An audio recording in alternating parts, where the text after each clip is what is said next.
Chapter 9:15. The latest chapter of this book is not finished yet. For more exciting content, please scan the QR code below to download the app. Novels are updated even faster. Millions of novels are free to read. Novels with content that cannot be found online are all available here. The young maid said awkwardly. Are you also here today to pick up jewelry for second miss? This is. She saw Gu Jiao beside Yaoshi. Yaoshi said seriously. She is eldest Mississippi. The young maid was shocked and bowed. This servant, Chun Lu, greets eldest Mississippi, Yaoshi said to Gu Jiao. Chun Lu is Jin Yu's maid. I forgot to tell you, Jin Yu is also getting married. Her fiancé is the third young master of the Marquis of Chongping's family, surnamed Quan. This marriage was chosen by Gu Jinyu herself. Yaoshi had originally chosen the legitimate son of an assistant minister. Although his background was not high, he was kind-hearted, upright, and diligent. Her parents-in-law were also kind people. In addition, they did not mind that Gu Jinyu had a bad reputation in the capital. Gu Jinyu would be able to live the rest of her life peacefully after marrying. But she said she did not want to marry. Coincidentally, the Marquis of Chongping returned to the capital from his fief to report on his work and brought his family along. Third young master Quan fell in love with Gu Jinyu at first sight and hurriedly sent people to propose marriage. He was not from the capital and did not know much about Gu Jinyu's reputation in the capital. They would get married in the capital and go to the fief after marriage.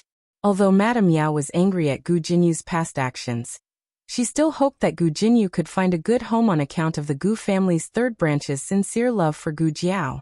Gu Jinyu's relationship with Yaoshi had faded a lot. Her marriage was now managed by old Madame Gu. Chun Lu came to the manor last year. You haven't seen her, Yaoshi said to Gu Jiao.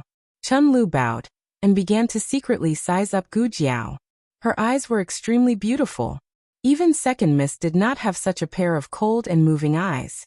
Chun Lu said, Madam, second miss's wedding date has been set. It will be on the 18th of next month. Wasn't it set long ago? Yaoshi asked. You haven't asked yet, Chun Lu whispered. Gu Jiao looked at her indifferently. Does my mother need to personally ask about this kind of thing? As servants, don't you know how to report it? Feeling wronged, Chun Lu said. I thought Marquis and Madame had already talked about it. Recently, something had happened to the mines in the capital, and the Ministry of Works had to rush to repair them. Marquis Gu had not returned for almost a month. While they were talking, the clip on Gu Jiao's veil came off, and the veil fell down. Chun Lu's gaze fell on Gu Jiao's birthmark and she was shocked. She immediately lowered her eyes and the corner of her mouth twitched in disdain. No wonder she had to cover her face with a veil. She was so ugly. He couldn't even compare to a single finger of second Mississippi. Gu Xiaobao suddenly reached out and grabbed Chun Lu's hair.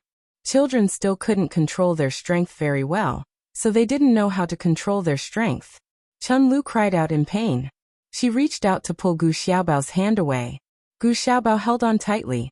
The more she pulled, the more pain she felt. In the end, her tears came out. Xiaobao. Madame Yao's expression changed. She quickly grabbed her son's small arm. You can't grab people. Let go. Gu Xiaobao did not let go. Madame Yao panicked. He's not like this usually. He doesn't grab people or hit people. What's wrong with him today? Chun Lu cried out in pain. All the customers in the shop looked at her. If an adult bullied her, perhaps someone would come forward to help. But she was grabbed by a 1-year-old child. How could they help? Gu Xiaobao was a little fierce today. Gu Jiao looked at her fierce younger brother and said indifferently, let go. Elder sister is fiercer than mother. Gu Xiaobao let go. A large chunk of Chun Lu's hair was pulled out. The top of her head was almost bald. But the one who pulled her hair was the young master. She was angry but did not dare to say anything. In addition, she had lost face in front of so many people. She did not want to stay a moment longer. She even forgot to take Gu Jinyu's jewelry and ran out crying. Madame Yao frowned and looked at her son in her arms. She said sternly, Xiaobao, what's wrong with you today? Why did you grab people? She was really angry. Gu Xiaobao looked at Madame Yao innocently. 3 seconds later, he held Madame Yao's face and said in a childish voice, Mother, Xiaobao loves you. Madame Miao. The people around them were amused by the child. They told Madame Miao not to blame the child. The child was still young, and could be taught slowly. Only Madame Miao knew that her son was very obedient at home. He was very sensible. It was just that he was a little strange today. Gu Jiao glanced at the little fellow, raised her knuckles, and knocked on his head. They were siblings after all. They got familiar with each other very quickly. When they were sitting in the side room looking for jewelry, he was already willing to play with Gu Jiao. Gu Jiao carried him onto her lap. He struggled a few times without much effort, then lay flat and let her do whatever she wanted. However, he still did not call her elder sister. Plans could not keep up with changes. They spent a long time looking for jewelry. When they came out, it was already afternoon. Gu Xiaobao was drooling in Gu Jiao's arms. At this time, her grandaunt was also taking an afternoon nap. Gu Jiao did not want to disturb her. "Mother, how about I go over to Godfather's place first?" Madame Yao thought for a bit, then warmly said, "That's fine. Dukin has just arrived. You should take good care of him." Gu Jiao made a sound of acknowledgement. "I will." The carriage first sent Madame Yao and her son back to Baishui Alley. Then it sent Gu Jiao to the street she had mentioned. The carriage driver looked at the long line of people moving boxes and felt his scalp go numb. He said, "Miss, there are people in front. Our carriage can't pass through. Just stop here." Gu Jiao said, "You go back first. I will send a carriage back in a bit." "Yes, Mississippi." The carriage driver turned the carriage around. Gu Jiao walked towards the mansion that Dukin had set up. She had only taken a few steps when someone suddenly called out to her. "Elder sister?" Gu Jiao turned her head and saw a graceful figure walk out of a residence diagonally across the street. She wore a light purple translucent veil. Her exquisite features were faintly discernible. She was indescribably beautiful. It was Gu Jinyu, whom she had not seen in a long time. Gu Jinyu had just walked down the steps when a carriage stopped at the door. The carriage driver saw her come out and quickly reached out to open the curtain. She gestured at the carriage driver, and the carriage driver lowered the curtain. She came in front of Gu Jiao and said with a face full of surprise, "Elder sister, why have you come? I heard that you accompanied Yan to Yuzhou to find a divine doctor to treat his heart disease, and then returned to the countryside to visit family. Have you been well?" Going to Yuzhou was a story that Madame Yao and her husband had made up. They had even said the same thing to Marquis Gu. "Very well," Gu Jiao said. She did not ask if Gu Jinyu was well. They were not close. Small talk was a waste of energy. Gu Jiao was about to leave. Gu Jinyu said again, "Elder sister, don't be too sad." Gu Jiao looked at her strangely. Gu Jinyu sighed faintly. "I don't know if mother and younger brother have told you. So brother-in-law is the young Marquis of Zhaodu who died in the fire 6 years ago. He did not die. When you went to Yuzhou, he reunited with his family. Now he is no longer Xiaolulang. He has regained his identity as the young Marquis.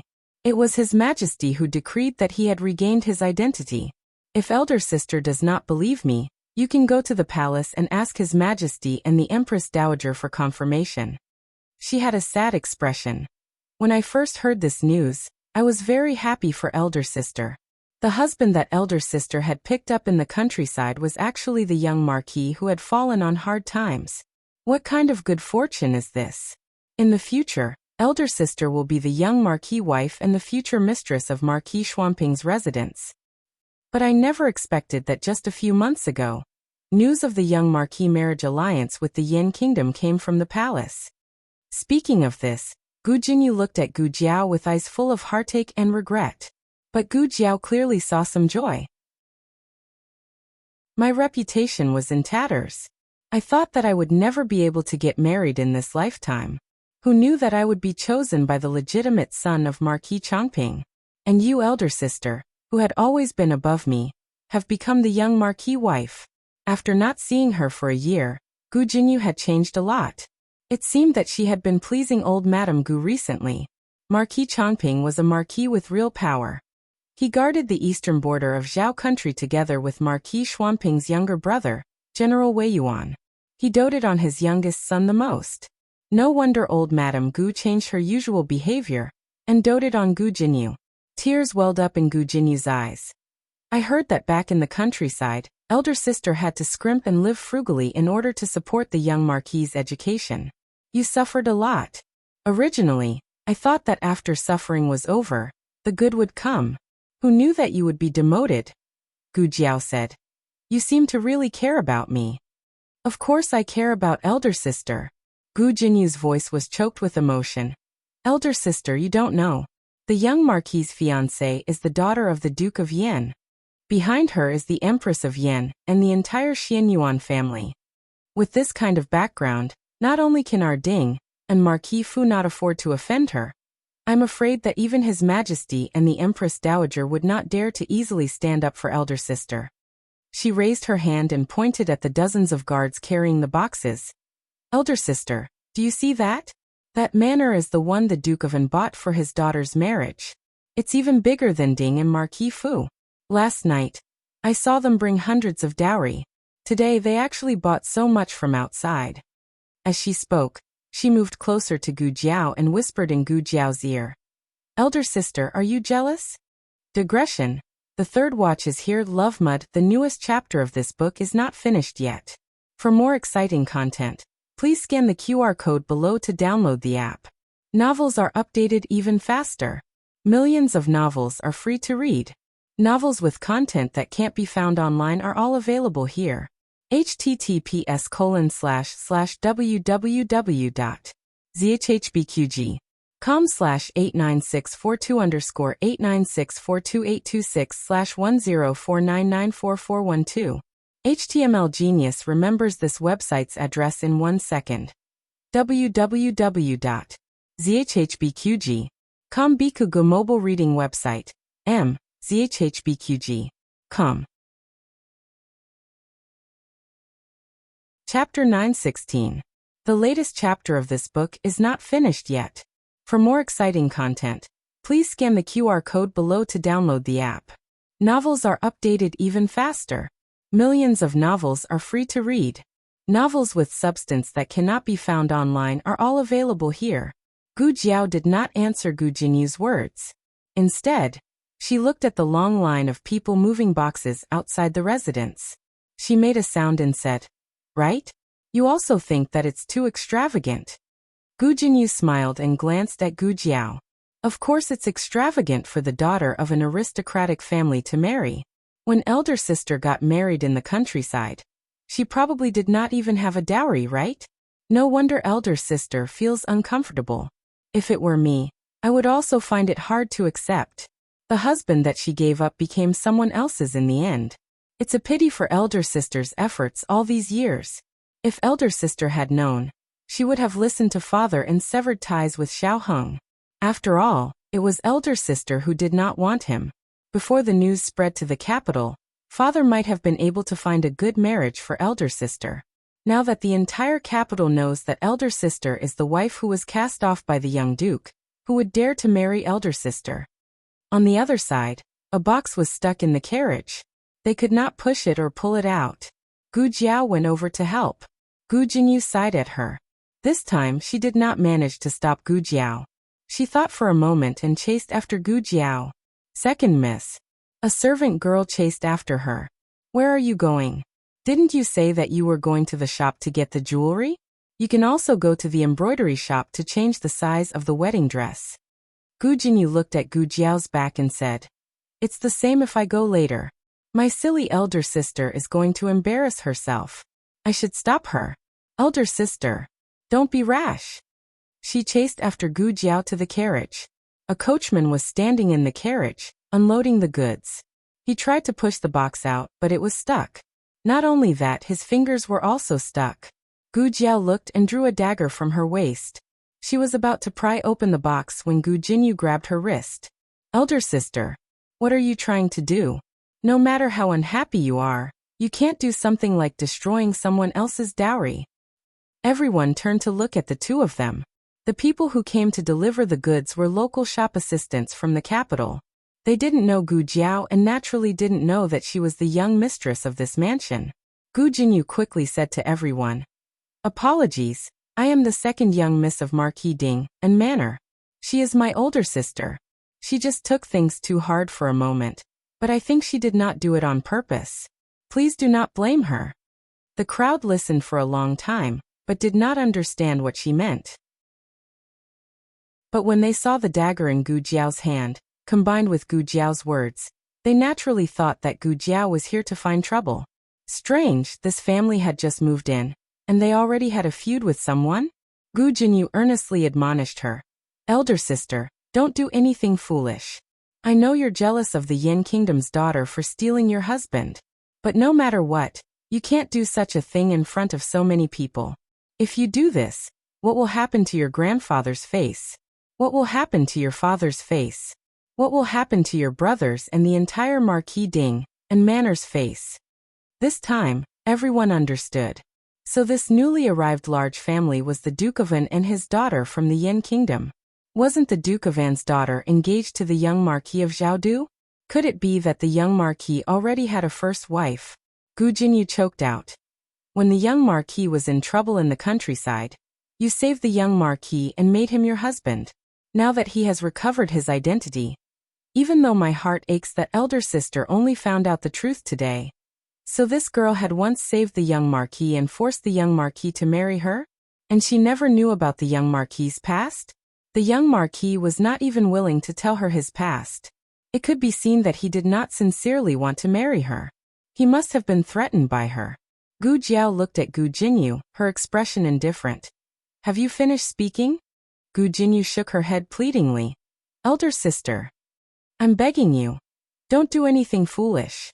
If you go to the manor now and admit your wrongs, grandfather and brothers will definitely be willing to acknowledge you. Everyone was even more shocked. So this eldest young miss had never been acknowledged by the manor? A shop assistant muttered softly. Ah, I think I heard. Eldest young miss grew up in the countryside. She's not presentable. Gu Jiao glanced at Gu Jinyu speechlessly. She retracted her hand and stabbed the bottom of the box with the dagger. Elder sister. Gu Jinyu's face turned pale. Before anyone could stop her, Gu Jiao had already pried the box open. The coachman on the horse carriage had successfully taken out his swollen finger, and he heaved a sigh of relief. If he had been any later, his finger would have been crippled. Outside the horse carriage, a shop assistant looked at the box that Gu Jiao had brought down and said in shock. Aya, the box is spoiled. This is a top-quality mahogany box. It's filled with this year's fashionable jewels. It can't be spoiled too, right? It had been spoiled in the process of moving it. If someone were to ask for responsibility, these shop assistants would not be able to pay for it even if they sacrificed their lives. Gu Jinyu said bitterly.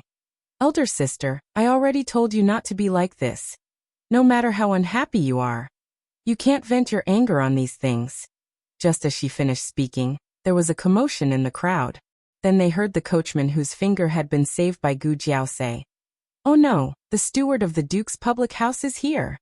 Gu Jinyu looked at Gu Jiao and her lips curled in disdain. Elder sister, don't be rash later. That person is the head steward of the Duke's public house. If you offend him then... She was only halfway through her sentence when the steward came in front of Gu Jiao with a murderous aura. He glared fiercely at Gu Jiao. Who told you to move the box? Gu Jinyu said softly. Steward, don't be angry with my elder sister. My elder sister. Doesn't your hand hurt?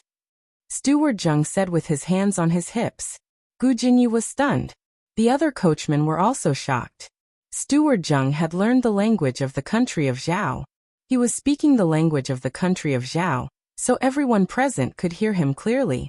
He had just been asking, Does your hand not hurt? Gu Jinyu blinked in confusion and came in front of Steward Zheng. Standing next to Gu Jiao, she said, I am truly sorry. My elder sister broke your box, but don't worry. Our Ding and Marquis Manor will definitely compensate for your losses. I ask that you do not blame my elder sister. My elder sister is just too upset. Too angry. Steward Zheng glared at Gu Jinyu and unhappily said, Who are you? I am speaking with my family's young miss. What are you interrupting for? Gu Jinyu was once again stunned. She suspected that she had heard wrong. Your family's young miss? Steward Zheng said. That's right. She is my family's young miss. Everyone sucked in a breath of cold air. Gu Jinyu was flabbergasted. Her mind went blank. Steward Zheng was a very astute person. She kept saying that her family's young miss was sister, but her words were all about her family's young miss. Her family's young miss was low-key and did not like to flaunt her status. Did she think that she had caught her family's young miss in a pigtail? Oh my, the Duke's manor did not have a tradition of taking in concubines. The inner residence was peaceful. He had no place to display his skills. Coming to the country of Zhao, he had encountered it. Steward Zheng rolled up his sleeves and took 2 steps towards Gu Jinyu. He arrogantly said, "My family's young miss is the Duke's beloved daughter. These things all belong to my family's young miss. My family's young miss can break them however she wants. Even if she takes them all and burns them for fun, she will be happy to do so. What does it have to do with you?" Gu Jinyu was rendered speechless by the rebuke. Steward Zheng advanced step by step, forcing Gu Jinyu to retreat step by step. Steward Zheng chuckled. "Don't keep calling her elder sister. Are you worthy of being related to my family's young miss?" Gu Jinyu was dumbfounded. What on earth was going on? Hadn't she been divorced by the young marquis? How did she become Duke N's manor's young miss? She was clearly just a girl who grew up in the countryside. She didn't know if it was because she was too shocked or too jealous, but her entire body trembled lightly. Her fingernails dug into her palms, almost drawing blood. She looked at Gu Jiao in disbelief. Didn't you go to Yuzhou? How did you?" Just at this moment, another horse carriage came from another direction. It was the old marquis and Gu Chongqing who had returned from court. Perhaps they had noticed the commotion in front of the Duke's manor. After the 2 of them got off the horse carriage, they walked over. "What happened?" Gu Chongqing asked with a frown. Gu Jinyu saw her grandfather and elder brother. At first she was stunned. Then an idea flashed through her mind. It was as if she had seen her lifesaver. She said with tears in her eyes, "Grandfather, elder brother, elder sister didn't go to Yuzhou. She secretly ran to the country of Yin. She even became the Duke's manor's young miss." Grandfather had always been the most disciplined. He would never allow his own granddaughter to run off to another family to be their daughter. Moreover, they were from another country. This could be considered treason.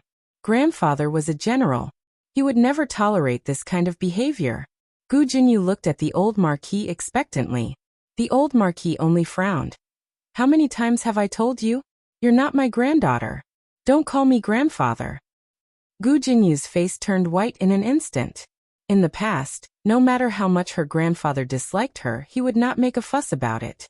Now he had embarrassed her in front of so many servants. Why? Gu Chongqing did not even look at Gu Jinyu. He came to Gu Jiao's side. His cold expression softened. "The sun is so bright. Why did you come out?" "I came to see Godfather," Gu Jiao said. The old marquis put his hands behind his back. His face was cold as he looked up at the sky. He cleared his throat heavily. A strange feeling rose in Gu Jinyu's heart. Was grandfather jealous? Was he blaming that girl for only looking at Godfather and not grandfather? The latest chapter of this book is not finished yet. For more exciting content, please scan the QR code below to download the app. Novels are updated even faster. Millions of novels are free to read. Novels with connotations that you can't find online are all available here. https://www.zhbqg.com/89642_8964286/10497587. HTML Genius memorized this website's address in 1 second. www.zhbqg.com Bikugo mobile reading website. zhbqg.com. Chapter 917. The latest chapter of this book is not finished yet. For more exciting content, please scan the QR code below to download the app. Novels are updated at a faster rate. Millions of novels are free to read. Novels with connotations that can't be found online are all available here. Gu Jiao took out a small notebook and scribbled. "Eldest brother, is your throat uncomfortable?" The old duke glanced at it and almost exploded on the spot. "Eldest brother what? You've already fallen off your horse. Pippi Jiao. As long as I don't admit it, I haven't fallen off my horse. Gu Chongqing rarely saw his grandfather suffer a setback. He couldn't help but smile and said to Gu Jiao, "Are you only here to see your godfather?" Gu Jiao thought for a moment. "General Xianyuan already had dinner with us last night. All right, there's no harm in seeing him again." Gu Chongqing glanced at his livid grandfather and asked his sister, "What else?" Gu Jiao's eyes darted around. Liaochen? The old marquis snorted angrily and left without looking back. Gu Chongqing looked at his grandfather's back view and sighed. "Grandfather, since you're already here, why don't you pay a visit to Duke Ongwa? Didn't you promise His Majesty to treat Duke Ongwa well in the palace just now?" The old duke didn't stop at all. He made a sharp turn and strode into Duke Ongwa's residence. Gu Chongqing's mouth twitched. "Your reaction is too fast. Were you waiting for me to say that?" When he brushed past Gu Jiao, the old duke glanced at Gu Jiao from the corner of his eyes. It was as if he was saying, "If you want a makeover, make it a complete makeover. You don't even have a mask." Bad review. Steward Zheng was very warm to the two of them and invited them into the residence with a smile. Gu Jinyu was left alone outside. She was all alone, as if she had been abandoned by the whole world. The development of the situation was completely beyond her imagination. She couldn't come back to her senses for a long time. Everyone looked at her with a strange look in their eyes.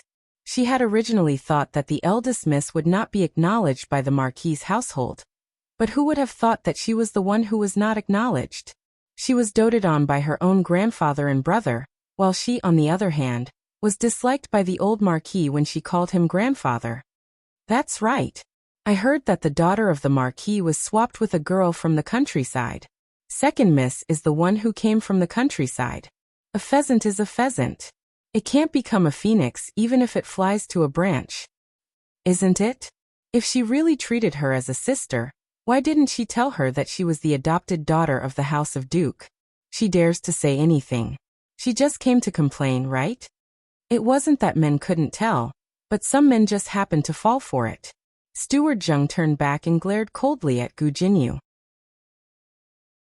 "Ha, you're asking for humiliation. Miss, let's go." The maid who had rushed over carefully tugged at Gu Jinyu's sleeve. Gu Jinyu's face was burning.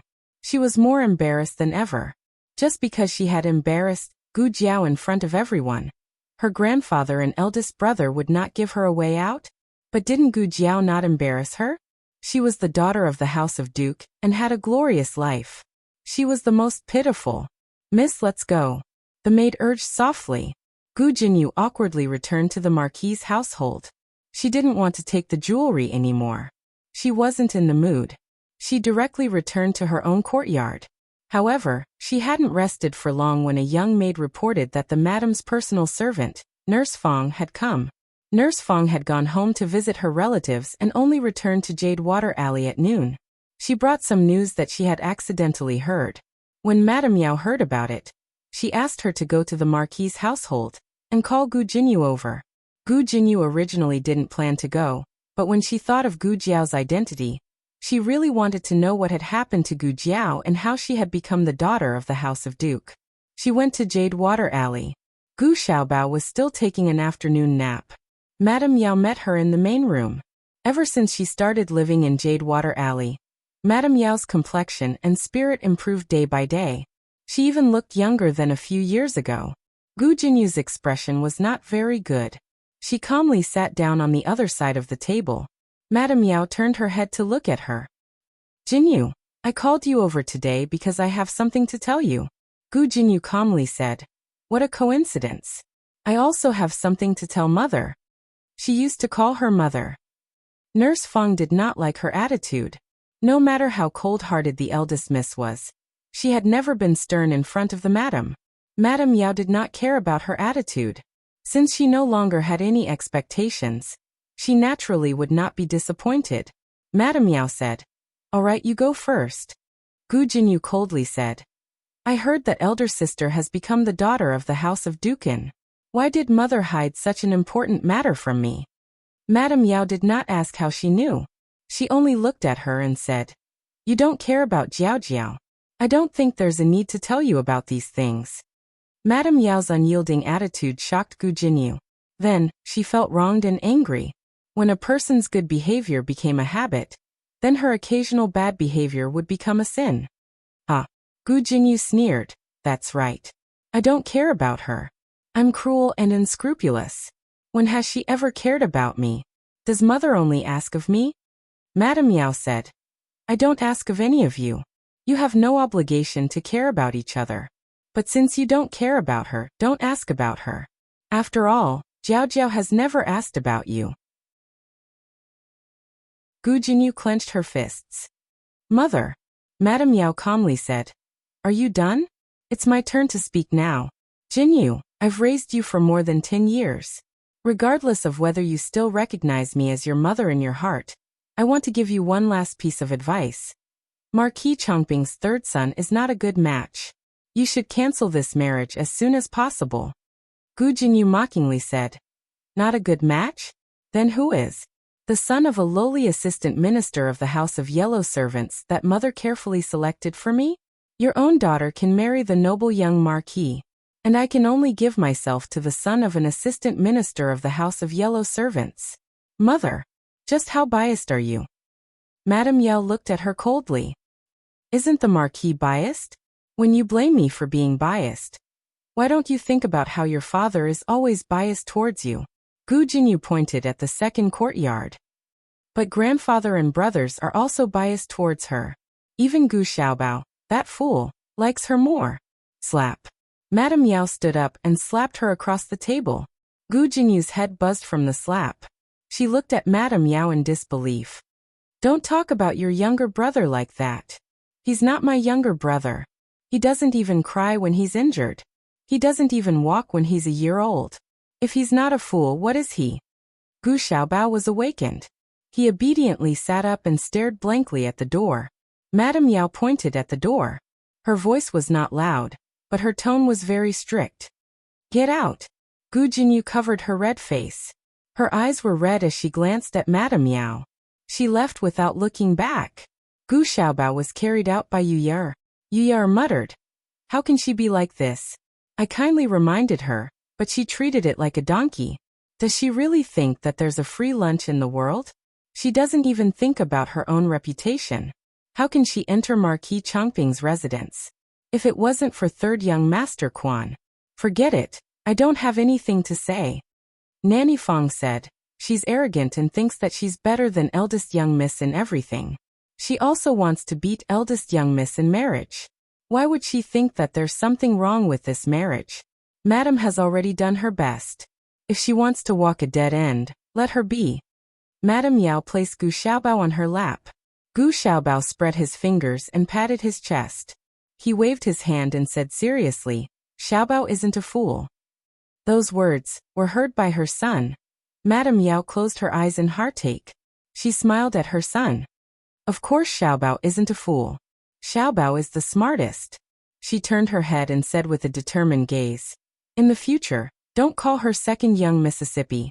You also don't need to report anything about her to me.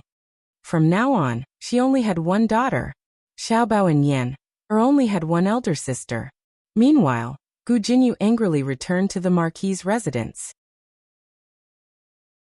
When she passed by the small garden, she heard two sweeping servants whispering. I heard about third young Master Quan's matter at old Madame's courtyard that day. That third young Master Quan. Their voices were too soft and Gu Jinyu didn't hear them clearly. However, she inexplicably felt that it wasn't anything good. Really? The other servant turned pale with fright. Then if second young miss doesn't get married then? What are you doing here? A dignified voice sounded from the other end of the path. The two sweeping servants' expressions changed, and they hurriedly looked at each other. The person who came was old Madame's current steward. Her surname was Zhang. Nanny Zhang glanced at Gu Jinyu, who was on the winding path, and then looked at the two sweeping servants. She said sternly, Are you done? If you're slacking off and acting unreasonable here, I'll chase you out. The two hurriedly nodded and bowed. We won't dare, we won't dare. We won't dare again. Nanny Zhang smiled and greeted Gu Jinyu. Young Mississippi. The people at Old Madam's side did not call her second Young Mississippi. This made her feel as if she was the only daughter in the residence. This pleased Gu Jinyu greatly. However, when she thought of the conversation she had just heard and Yao Shi's warning, Gu Jinyu felt uneasy. Nanny Zhang, is there anything about third young Master Quan that I don't know? Nanny Zhang said in shock. Young miss, why do you say this? Did these two old maids talk nonsense? I'm just asking, Gu Jinyu said. Nanny Zhang smiled and said, what do they know? Third young Master Quan is the legitimate son of Marquis Changping. He is talented and upright. Other than studying has made him stupid. He is too kind-hearted and always takes in some homeless beggars, which makes the Marquis very angry. There's nothing else about him. You're a bit soft-hearted. But being soft-hearted has its benefits. In the future, I'll listen to you. Won't your days in the Marquis's residence be easier? Gu Jinyu asked. Why didn't you tell me before? Nanny Zhang waved her hand and said with a smile, it's not a big matter. Also, I was worried that you would dislike him for being a bookworm. Old Madam watched you grow up. How could Old Madam harm you? Gu Jinyu said apologetically. How could I? Third young master is diligent. This is my good fortune. I'm sorry, Nanny Zhang. I shouldn't have doubted grandmother's good intentions. Nanny Zhang held her hand and said with a benevolent smile, it's good that you understand. Gu Jinyu smiled slightly. Then, I'll return to my courtyard first. Go. Nanny Zhang released her hand and smiled as she watched her leave. Nanny Zhang's smile only froze when she disappeared at the end of the path. Old Madam once doted on you. But Old Madam doted on her 3 grandsons the most. As long as she could pave the way for her grandsons, why would Old Madam care about the life and death of a granddaughter? Digression. As for Gu Jinyu, I want to say that I'm not developing a new plot with her. I've been chasing after her for so long, and I have to give you a complete explanation. Otherwise, on a certain day in a certain year and month, it will appear. I suddenly remembered. What happened to that adopted daughter? I didn't write about her after returning to Zhao country. Was she chased out of the manor? What was her ending? I don't know. The author wrote her out again. Is it that fish? I also want to know her ending. Even Muru Xian, a small character, was mentioned in the comments section. People said that I wrote her out. If I don't explain clearly to Gu Jinyu, who has some weight, people will definitely question me later. Her appearance is a slap in the face. Everyone can eat without worry. Asterisk also, today is the Mid-Autumn Festival. I wish everyone a happy holiday. The latest chapter of this book is not finished yet. For more exciting content, please scan the QR code below to download the app. The novel will be updated even faster. Millions of novels will be read for free. Novels with content that can't be found online are all available here. https://www.zhhbqg.com/89642_8964286/1049750014. HTML Genius memorized this website's address in 1 second. www.zhhbqg.com Bikugo mobile reading website. zhhbqg.com.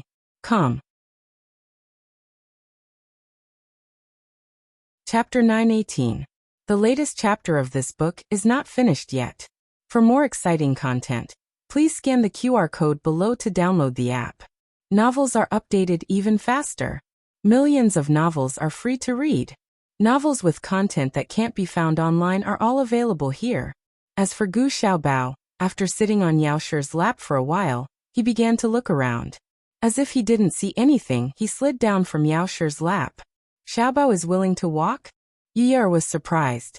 He walked by yesterday and went to open the door for his older sister. Yao Shi's mood improved a lot when she mentioned the 2 children. Gu Xiaobao staggered to the east room and pushed open the door that was slightly ajar from the wind. He peered inside. Yao Shi followed him. He turned around and shook his hands at Yao Shi, saying seriously, "No." "No what?" Yao Shi asked with a smile. Gu Xiaobao didn't say anything. Gu Xiaobao went to the courtyard to search again, but to no avail. Just like yesterday evening, He went to the courtyard entrance and climbed over the high threshold. He stood up and looked around the alley. Yaosher looked at him with a smile. He turned around and shook his hands again. No. Nanny Fong and Yuya were also amused by him. Yuya teased. Didn't you say you didn't want older sister yesterday? Why are you looking for her now? Before Gu Xiaobao fell asleep, Gu Jiao was still there. When he woke up, she was gone. Gu Xiaobao was very confused. Yaosher knew that her daughter wasn't there, but she still let Gu Xiaobao search inside and outside the house. And he had finished 2 months of walking today. Looking at his sweaty appearance, Yaosher couldn't bear it and asked him, Do you want older sister? Gu Xiaobao nodded. The Marquis and Gu Changqing didn't interfere with Gu Jinyu's marriage. Gu Changqing left the capital 3 days earlier than Gu Jiao. At that time, Marquis Gu had just annulled the marriage between Gu Jinyu and Royal Princeton. The Marquis had gone to Chishui Pass in the 8th month of last year. At that time, Marquis Chongping had not returned to the capital to report on his work. When he returned from Yen this month, old Madame Gu was already arranging Gu Jinyu's marriage. Neither grandfather nor grandson said anything. Steward Zheng brought Gu Jiao and the grandfather and grandson pair to the reception pavilion, and had someone invite Duke Ongwa over. He had been tired from the journey, and Ongwa Duke was not a general. It was hard to hide the tiredness between his brows. However, when he saw Gu Jiao, he immediately became alert. Godfather. Gu Jiao stepped forward and greeted him. How are you feeling? Are you used to living here? I'm used to it, Dukan said with a smile. Dukan the old Marquis and Gu Changqing also cupped their hands and greeted him. Dukan was in a wheelchair, so he couldn't get up to greet them. He could only cup his hands in greeting.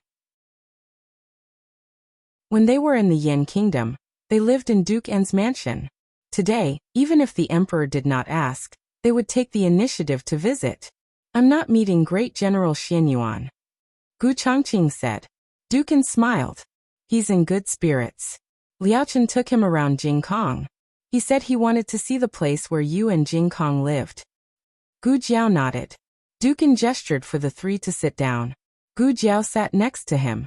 He looked at the old Marquis and Gu Changqing and asked, All right, the emperor of the Zhao Kingdom is not angry, right? The fact that Gu Jiao and Xiao Heng went to the Yen Kingdom could be hidden from the world, but not from the emperor. After all, the emperor was Xiao Heng's uncle.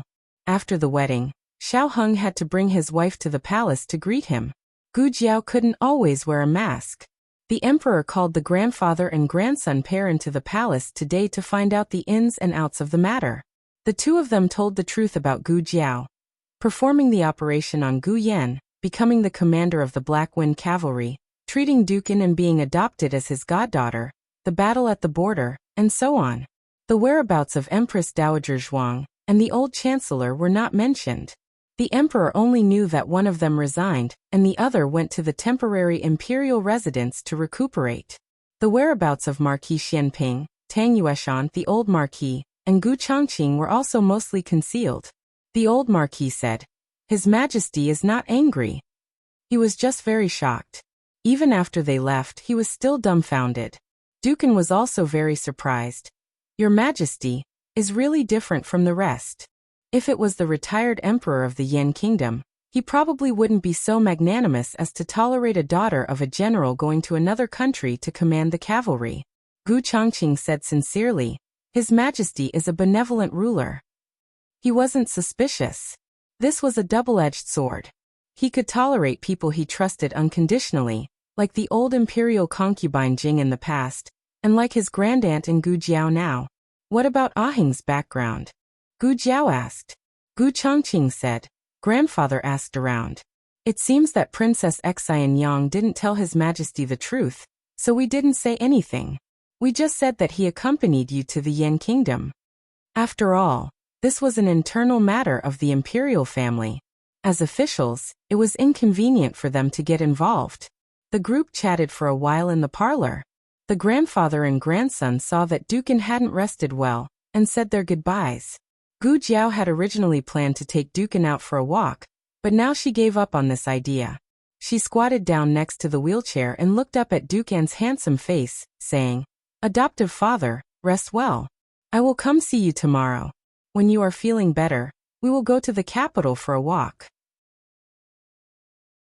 Dukan smiled dotingly. All right. The three left. Dukan called for a servant to bring over a walking stick. Let's go to the garden. Manager Zhen quickly stopped him. Oh my lord, my ancestor. You can't be so tired. They all thought that the Duke was so tired because of the long journey. In reality, they weren't wrong. The journey was very tiring, but the Duke wasn't afraid of hardship. He got up before dawn and practiced walking in the garden. Duke Anne's eyes were firm as he said, I don't want to sit in a wheelchair to send her off. I want to stand up and personally send her to the bridal sedan. The three left the Duke's manor. As for Gu Jiao getting married as the daughter of the Duke, the old Duke and Gu Chongqing didn't mind at all, but it wasn't completely true to say that they minded too much. Having experienced life and death together, they knew very well what kind of person Gu Jiao was. She didn't want to climb up the social ladder. Moreover, Gu Jiao had grown up in the countryside and hadn't eaten a single grain of rice from the Duke's manor. She was free to recognize whoever she wanted. It was impossible to bind her with the rules of the world. Otherwise, she wouldn't have been so bold as to become sworn brothers with the old Duke. She was full of power, far more powerful than anyone could see. Jiao Jiao, where are you going? I'll send you off, Gu Chongqing asked. He knew that his sister wouldn't go to the Duke's manor, so he didn't ask her to come to the manor. I want to make a trip to the palace, Gu Jiao said truthfully. Gu Chongqing said, that's fine. Great aunt misses you. Take my carriage. Go early and come back early. I still have matters to attend to. The old Duke said indifferently. What matters? Gu Chongqing looked at his grandfather in confusion. After winning the battle, the emperor had granted him and his grandfather an entire month of leave. He was very free after this, okay? The old Duke said seriously. Come with me to Grand Secretary Yuan's home. Upon hearing Grand Secretary Yuan's home, Gu Chongqing's expression froze.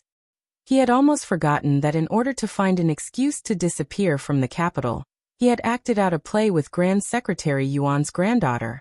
Gu Jiao looked at a certain person with schadenfreude, the corners of her lips curling up. If that's the case, you don't have to send me off so as to not make Miss Yuan wait too long. I have a carriage, so I'll go first. After saying this, she sat in the Duke's manor's carriage. Gu Chongqing closed his eyes with a headache, then turned to look at the old Duke. Grandfather, The old Duke put his hands behind his back and strode forward. I've prepared everything for you. Get in. Gu Chongqing gritted his teeth. Don't you already know that I went to Jiangnan to find the phoenix and propose marriage to cover up the truth? Back then, he had agreed that if he couldn't find the phoenix, he wouldn't have the face to propose marriage to the Yuan family's little nun. The little nun was dejected and went back to Buddhism, never to marry again. Forget it, I'll go. There aren't any phoenixes anyway. Gu Chongqing got into the carriage without fear. As soon as he sat down, he saw 2 bird cages on the floor. Inside each cage was a phoenix that was brimming with energy. Gu Chongqing. The old Duke thought, you're still too inexperienced to fight with grandfather. When Gu Jiao arrived at the palace, she realized that she had forgotten to bring the token of Renshou Temple. The guards at the palace gate were new and had never seen Gu Jiao before. Gu Jiao thought about sending someone to pass the message. At this moment, the family's carriage drove over. My lady. It was Yu Ye's excited voice. Gu Jiao lifted the curtain and turned to look. Yeah? Xiaobao. Yu Ye carried Gu Xiaobao down from the carriage. Gu Jiao also hurriedly got down from the carriage. Why are you here? Yu Ye smiled. After Xiaobao woke up, he was looking for you everywhere. Madam said that you would definitely go to the palace, so she asked me to bring Xiaobao there first. The little guy would still look for her. Gu Jiao unexpectedly pinched Xiaobao's face. Gu Xiaobao's face was cold. What's the matter? Gu Jiao asked with a smile. Gu Xiaobao turned his small body and buried his head in Yu Ye's arms. Yu Ye said to Gu Jiao silently, angry. Over. Gu Jiao laughed and carried the little guy over. Xiaobao proudly struggled for a while. When he couldn't move, he took out a pair of small hands to cover his face. He didn't want Gu Jiao to look at him. Gu Jiao was amused by him and laughed out loud. She remembered the first time she left little Jing Kong to go up the mountain. When she returned home, little Jing Kong had the same reaction. What did she do back then? All right, it's my fault today. I apologize to you. Can you forgive me? I need a kiss to forgive you. Gu Jiao nodded meaningfully and kissed Gu Xiaobao's cheek with experience. Gu Xiaobao still didn't remove the small hands in front of his face. Gu Jiao asked, It didn't work? Gu Xiaobao was very shy. The latest chapter of this book is not finished yet. For more exciting content, please scan the QR code below to download the app. Novels are updated at a faster rate. Millions of novels are free to read. Novels with content that can't be found online are available here. https://www.zhhbqg.com/89642_8964226/1049561002. HTML Genius memorized the website's address in 1 second. www.zhhbqg.com Bikugo mobile reading website. zhhbqg.com. Chapter 919. The latest chapter of this book is not finished yet. For more exciting content, please scan the QR code below to download the app. Novels are updated faster. Millions of novels are free to read. Novels with content that can't be found online are all available here. Gu Xiaobao was a frequent visitor to Renshou Palace. Gu Jiao hugged him and enjoyed the privilege of entering the palace with her face. Gu Xiaobao had used up all his power when he was looking for his sister in Baishui Alley, so he couldn't walk anymore. Gu Jiao was strong and was happy to carry him. Yuya helped Gu Jiao carry her things and happily entered the palace. Empress Dowager Zhuang didn't care about court affairs and went to Baishui Alley to play cards when she had nothing to do. Her days were leisurely, but she was too worried about Gu Jiao and fell ill several times. It wasn't until the news of the victory at the border that she gradually recovered. Great-aunt. Gu Xiaobao was very close to his great-aunt and reached out to her when he entered the bedroom. Great-aunt disliked children for being noisy, but Gu Xiaobao wasn't. He was a rare quiet child. Great-aunt allowed Eunuch Qin to carry him over. Eunuch Qin smiled and walked forward. Miss Gu, you're finally back. The Empress Dowager missed you every day and didn't eat or drink. If you didn't come back, the Empress Dowager would go to Yin Kingdom to find you. Eunuch Qin tactfully swallowed his words. Give him to me. Eunuch Qin reached out to carry Gu Xiaobao. Gu Xiaobao turned away. He didn't let him carry him. Eunuch Qin sighed. Let me do it. Gu Jiao said. Then I'll go make tea. Eunuch Qin smiled and left, taking the palace maids with him. Empress Dowager Zhuang was sitting by the window drinking tea. Gu Jiao walked over and sat beside her. She softly greeted, Great-aunt. Empress Dowager Zhuang snorted. Yuya curtsied. Empress Dowager. Empress Dowager Zhuang. Yes.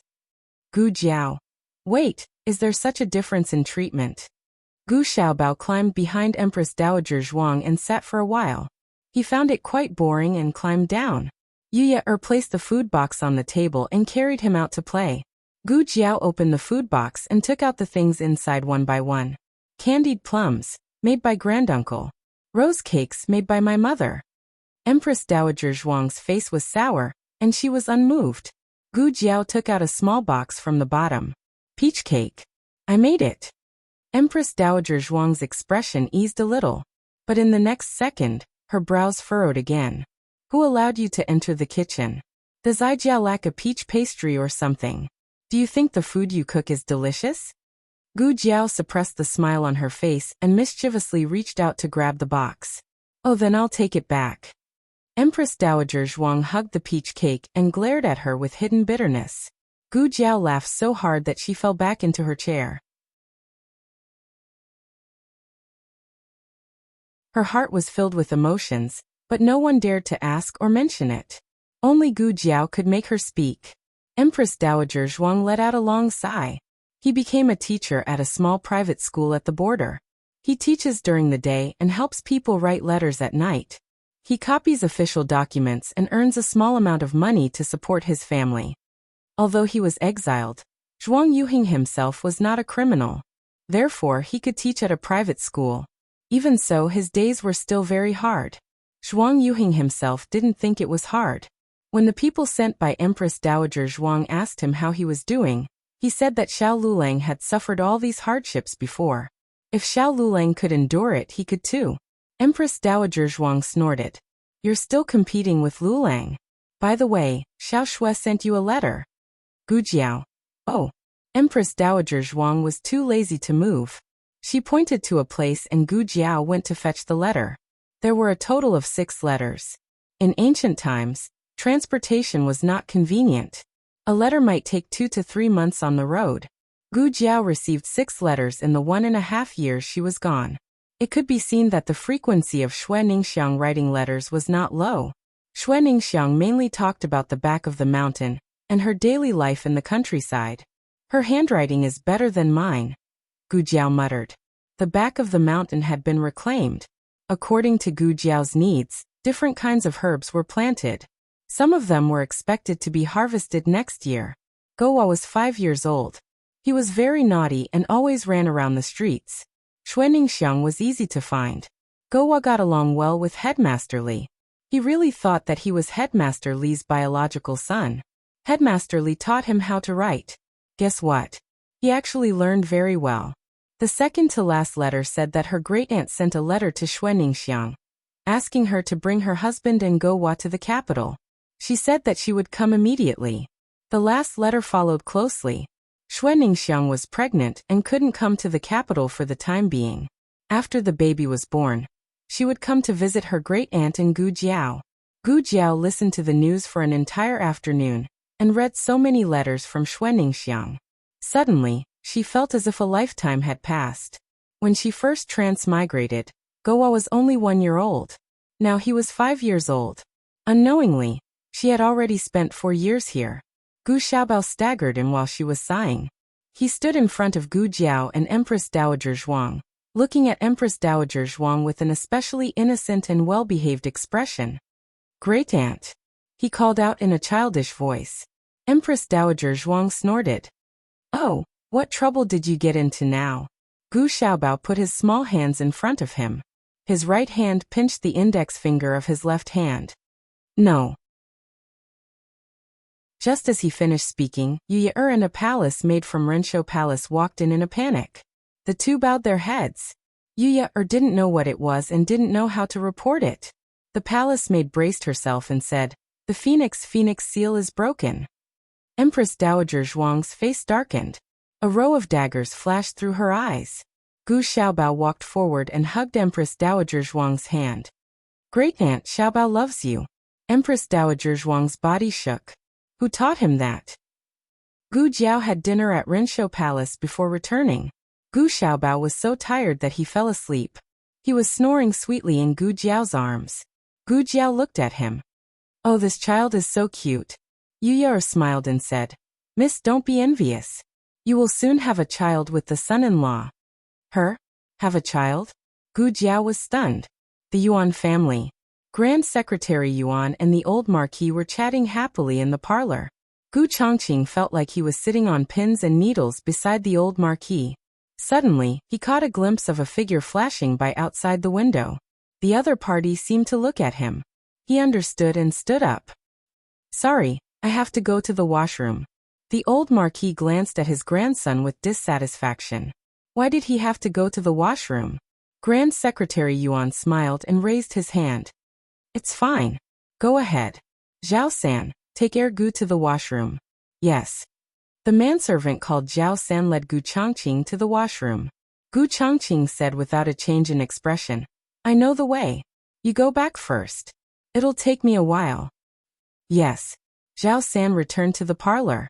Gu Chongqing turned around and used his qinggong to arrive at a small garden nearby.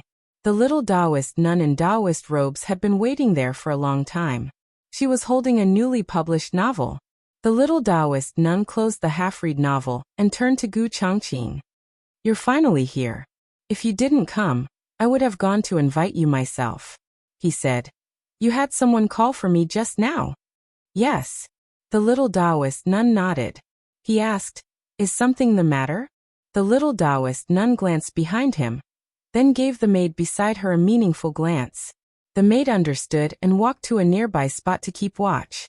The little Taoist nun asked, "How did your grandfather talk with my grandfather?" They. Gu Chongqing recalled how the two elders had hit it off so quickly. His expression was complicated. "I'm sorry. I didn't expect my grandfather to find a phoenix. Give me some time. I'll find another way to break off this engagement." The little Taoist nun paused, then probed. "If you break off the engagement, won't you have to get married in the future?" What? Gu Chongqing didn't understand why she would ask such a question. The little Taoist nun explained. "What I mean is that our original plan had a loophole. It's not that easy for me to return to the Taoist temple, especially since my grandmother threatened to kill herself a few days ago. It's the same for you. Even if you break off the engagement with me, your family will arrange another marriage for you until you get married." Gu Chongqing fell silent. Yuan Baolin was right. As the heir to the Marquis estate, he would inherit the Marquis estate in the future. His grandfather wouldn't give up on his marriage. Yuan Baolin thought for a moment, then asked, "Are you still the same as before? Don't you want to get married?" "Amen." Gu Chongqing nodded resolutely. Yuan Baolin said, "Me too. I don't want to get married. What's so good about men? I've seen women live to a ripe old age, but all of them die young. Treasure your life and stay away from men." Gu Chongqing was speechless. He had nothing to say to that. Yuan Baolin hugged the storybook in her hands. She rolled her eyes and looked at him with a mischievous smile. "Since you don't want to get married and I don't want to get married, why don't we work together?" Gu Chongqing gave her a deep look. "You mean?" Yuan Baolin took a few steps forward and said calmly, "In any case, it's fine as long as we can deceive them. In the future, if you have someone in your heart, or if I have someone in my heart, it won't be too late for us to separate." Gu Chongqing hesitated for a moment, then said, "But this isn't fair to you. It wasn't a big deal for a man to separate, but if a woman separated, she would more or less suffer criticism. Even if she was Grand Secretary Yuan's direct granddaughter, she still couldn't avoid this secular custom." Yuan Baolin laughed and said, "You don't need to worry about this. Honestly speaking, I don't care what others think of me. Their gazes and words can't hurt me. Just tell me if you agree or not, okay?" This maverick nature was rather similar to his younger sister's. Gu Chongqing knitted his brows. This matter had nothing to do with him, but for her it was indeed. Yuan Baolin said frankly, "Don't look down on women too much, and don't use your way of thinking to measure me. I know what I want. Unless you don't want to work with me, then pretend I didn't say anything." Gu Chongqing pondered for a moment. He looked at her with a complicated expression and gave his choice. Digression. The monthly votes can be kept until the end of the month. Or you can vote now. The most important thing is to vote for Jiao Jiao. The latest chapter of this book is not finished yet. For more exciting content, please scan the QR code below to download the app. Novels are updated even faster. Millions of novels are free to read. Novels with content that can't be found online are all available here. https://www.zhbqg.com/89642_89642_104955520. HTML Genius remembered this site's address in 1 second. www.zhbqg.com Bikuga mobile reading website. zhbqg.com.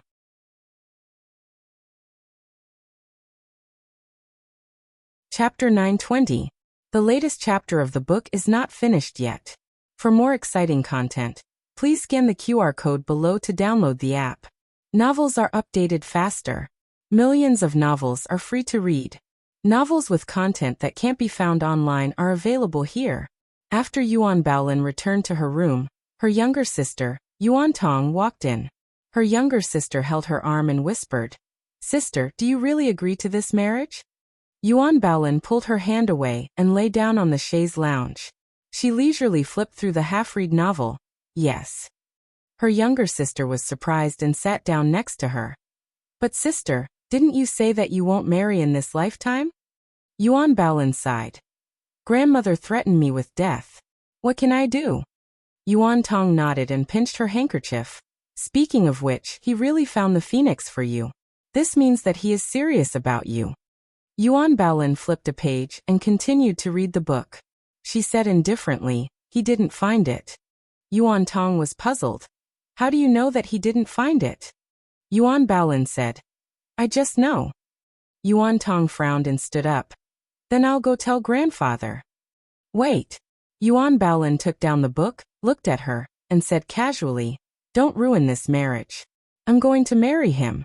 Yuan Tong frowned, sister. There are so many good men in the world. Why do you want a dishonest man? Yuan Baolin said helplessly, you don't understand. Yuan Tong pouted and pinched her handkerchief. I don't understand. I only know that once sister gets married, it will be my turn soon.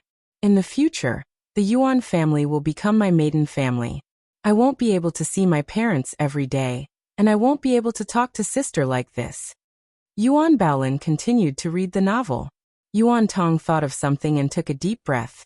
If sister and Gu Shizhi get married, won't I and that Bumblebee's relative? Yuan Baolin asked. What bumblebee? Yuan Tong stomped her foot. His younger brother.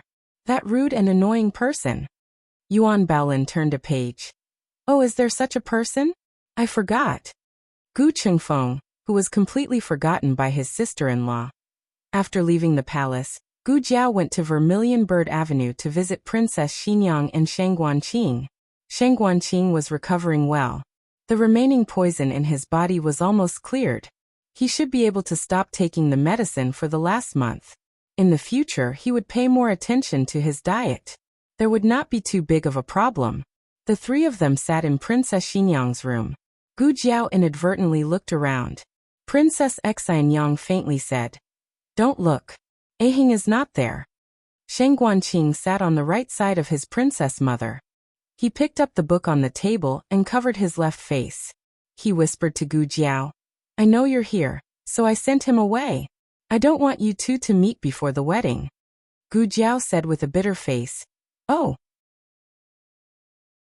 Yuya, carried the sleeping Gu Xiaobao in the courtyard to enjoy the cool air, while Eugene fanned Xiaobao. Xiao Yi had not yet fallen asleep. She lay in the cradle alone and played with her feet. From time to time, she would make a small sound. She was a baby with a strong presence. As long as she was awake, she would not stop. She was the complete opposite of Gu Xiaobao, who could not even be bothered to cry. Yao Shi gave birth to Gu Xiaobao. It was as though the family had not given birth to a child. Princess Xinyang gave birth to Xiao Yi. It was as though the family had given birth to twins. Gu Jiao went to the side of the cradle to play with her. She stopped scratching her feet. Opening her gem-like eyes wide, she stared at Gu Jiao without blinking. She was about to grow her first tooth. Recently, she had been drooling quite a bit. Gu Jiao remembered that Gu Xiaobao was not so fat when he was 5 months old.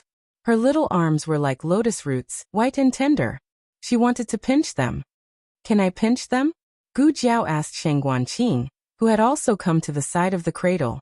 Shang Guanqing sternly said, of course you can't. Children have soft skin and tender flesh. What if you break them? After saying that, he glanced at the princess mother, who was sitting in front of the coffee table drinking tea. Using his body to block her view, he whispered to Gu Jiao, feel free to pinch them. Xiao Yi, who was suddenly betrayed by her brother. Gu Jiao pinched and pinched. Oh, it felt so good. Xiao Yi was a lively baby. She loved to laugh and cry. Usually, if her brothers pinched her like this, she would have wailed and complained to her mother. But today, she gave her sister-in-law enough face. After Gu Jiao pinched her little arms, she raised her little feet high, as if asking, here Jiao. Here, do you want to pinch? With the two little ones playing with Yi, Princess Xinyang went to do her own things. When only the two of them were left in the house, Shang Guanqing asked Gu Jiao, all right, how's my mother? Gu Jiao, who was pinching Xiao Yi's hand, paused. She turned her head and looked at him strangely. Why didn't you ask just now? Shang Guanqing coughed lightly and said, the princess mother was here just now. I was afraid that she would be jealous. Gu Jiao, you know quite a lot. Shang Guanqing raised his eyebrows and said, of course. Everyone is like that bookworm younger brother, Who doesn't understand women? Gu Jiao said honestly. But I feel that he understands the two mothers much better than you. Sheng Guanqing's face darkened. How could she undermine him like this? Gu Jiao took out a folded letter from her purse and handed it to him. This is a handwritten letter from the Empress. See for yourself how she is doing. Sheng Guanqing took the letter and glanced at Gu Jiao from the corner of his eyes. He snorted and said, "You're still talking about me. Why didn't you take out the letter just now?" Gu Jiao's expression did not change as she said, "I forgot." Sheng Guanqing, haha. When Gu Jiao and Sheng Guanqing were talking, they neglected Xiao Yi, who was in the cradle. Xiao Yi pulled Gu Jiao's hand unhappily. It was as if she was saying, "Don't talk to stinky brother, talk to me." Gu Jiao curved her lips and carried Xiao Yi. Gu Xiaobao liked to drink milk. Gu Jiao carried him for an entire day, so her body was also stained with a faint milky fragrance. Xiao Yi smelled the familiar scent. Her two chubby little hands grabbed Gu Jiao's lapel and plunged into Gu Jiao's arms. Gu Jiao. Gu Jiao thought that Xiao Yi was hungry, so she carried her to the greenhouse and gave her to Princess Xinyang. Xiao Yi, who suddenly returned to her mother's arms, was dumbfounded. That was an instinctive reaction. She hadn't played enough with her sister-in-law yet. Then she was pressed into her mother's arms. Great, with milk, everything is fine. Xiao Yi ate happily, completely forgetting about her sister-in-law. There were a total of 3 letters from Sheng Guanyin. 2 were for the 2 brothers, and the other one was for Princess Xinyang. The letter to the 2 brothers mainly described the current situation of the Yin kingdom. It also mentioned her ascension to the throne and chatted about daily life. In addition, because the war had just ended, the new emperor ascended the throne, and it was time to deal with the 10 great clans, so the court was busy. She was deeply sorry that she couldn't attend Xiaoheng and Gu Jiao's wedding. In fact, everyone knew that the current situation of the Yin kingdom wasn't as light as she described it. The power of the 10 great clans was enough to give her a headache for a while. There was another reason why she didn't attend the wedding. She was worried that Princess Xinyang didn't want to see her. In the study, Princess Xinyang sighed. "It's all in the past. I've already let it go." Gu Jiao left, leaving only the 3 of them in the room. In her arms, Xiao Yi looked at her with wide eyes, as if trying to understand what happened to her mother. Sheng Guanqing shook his head and said, "I'm afraid you have to tell her yourself. Otherwise, with my mother's temperament, she will never be able to understand." Princess Xinyang suddenly said, "When are you going back?" Sheng Guanqing stared. "Why? Mother, are you driving me away?" Princess Xinyang looked at her daughter in her arms. "You 2 brothers are with me. Your mother will be lonely by herself." Sheng Guanqing raised his eyebrows. "Then why don't my brother go back?" Princess Xinyang looked up at him. "Your brother found a wife from the Zhao country. Do you also want to find a wife from the Zhao country?" Sheng Guanqing said seriously, "It's not impossible. I can consider someone like you, mother." Princess Xinyang was in a very sad mood when talking to Sheng Guanqing, but she didn't know whether to laugh or cry at his last sentence. But then again, Sheng Guanqing did have plans to return to the Yin kingdom. His mother was on both sides, and he had thought it through. He would live on one side for half a year. Anyway, he liked to run around. At the end of the 3 letters, they all mentioned the same thing: the identity of the 2 children. She wasn't sure which of the 2 brothers would be willing to be the prince of the Yin kingdom. Perhaps both of them would be willing, or perhaps neither of them would be willing. She respected the choice of her 2 sons, and she would gladly accept any result. This was also something that Princess Xinyang had been brooding about, so she hadn't told the emperor of the Zhao country about the 2 children's identities for the time being. Princess Xinyang said, "Your mother doesn't have any objections." "Actually, I don't have any objections either. You go and discuss it with your brother." Sheng Guanqing's eyes flashed. "You don't need to discuss it with my father?" Princess Xinyang's face fell. "Who is who? Aren't you both his sons? What does he have to lose?" Sheng Guanqing touched his nose resentfully. He had just mentioned it, and look at how angry his mother was. A day and a night had passed, and his mother was still angry. She didn't know if it was because the mention of her father reminded Xiao Yi of this person. She turned her head to look outside, and even wanted to sit up. Princess Xinyang regretted mentioning her father in the middle of the night. Wasn't she asking her to look for her father? Xiao Yi, who needed her father to coax her to sleep every night, became emotional at will. Her small mouth pouted, and she cried. Digression, there's a bit of a lag. Everyone, come and watch the second chapter in the afternoon. The latest chapter of this book is not finished yet. For more exciting content, please scan the QR code below to download the app. Novels are updated faster and more complete. Millions of novels are free to read. Novels with connotations that can't be found online are all available here. https://www.zhbqg.com/89642_896422826/1049352118. HTML Genius remembered this site's address in a second. www.zhbqg.com Bikugo mobile reading website. zhbqg.com.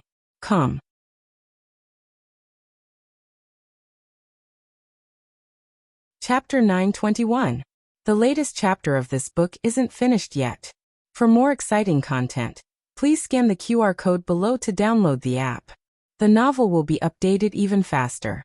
Millions of novels will be read for free. All the novels that can't be found online are available here. Little Yi was a very determined baby.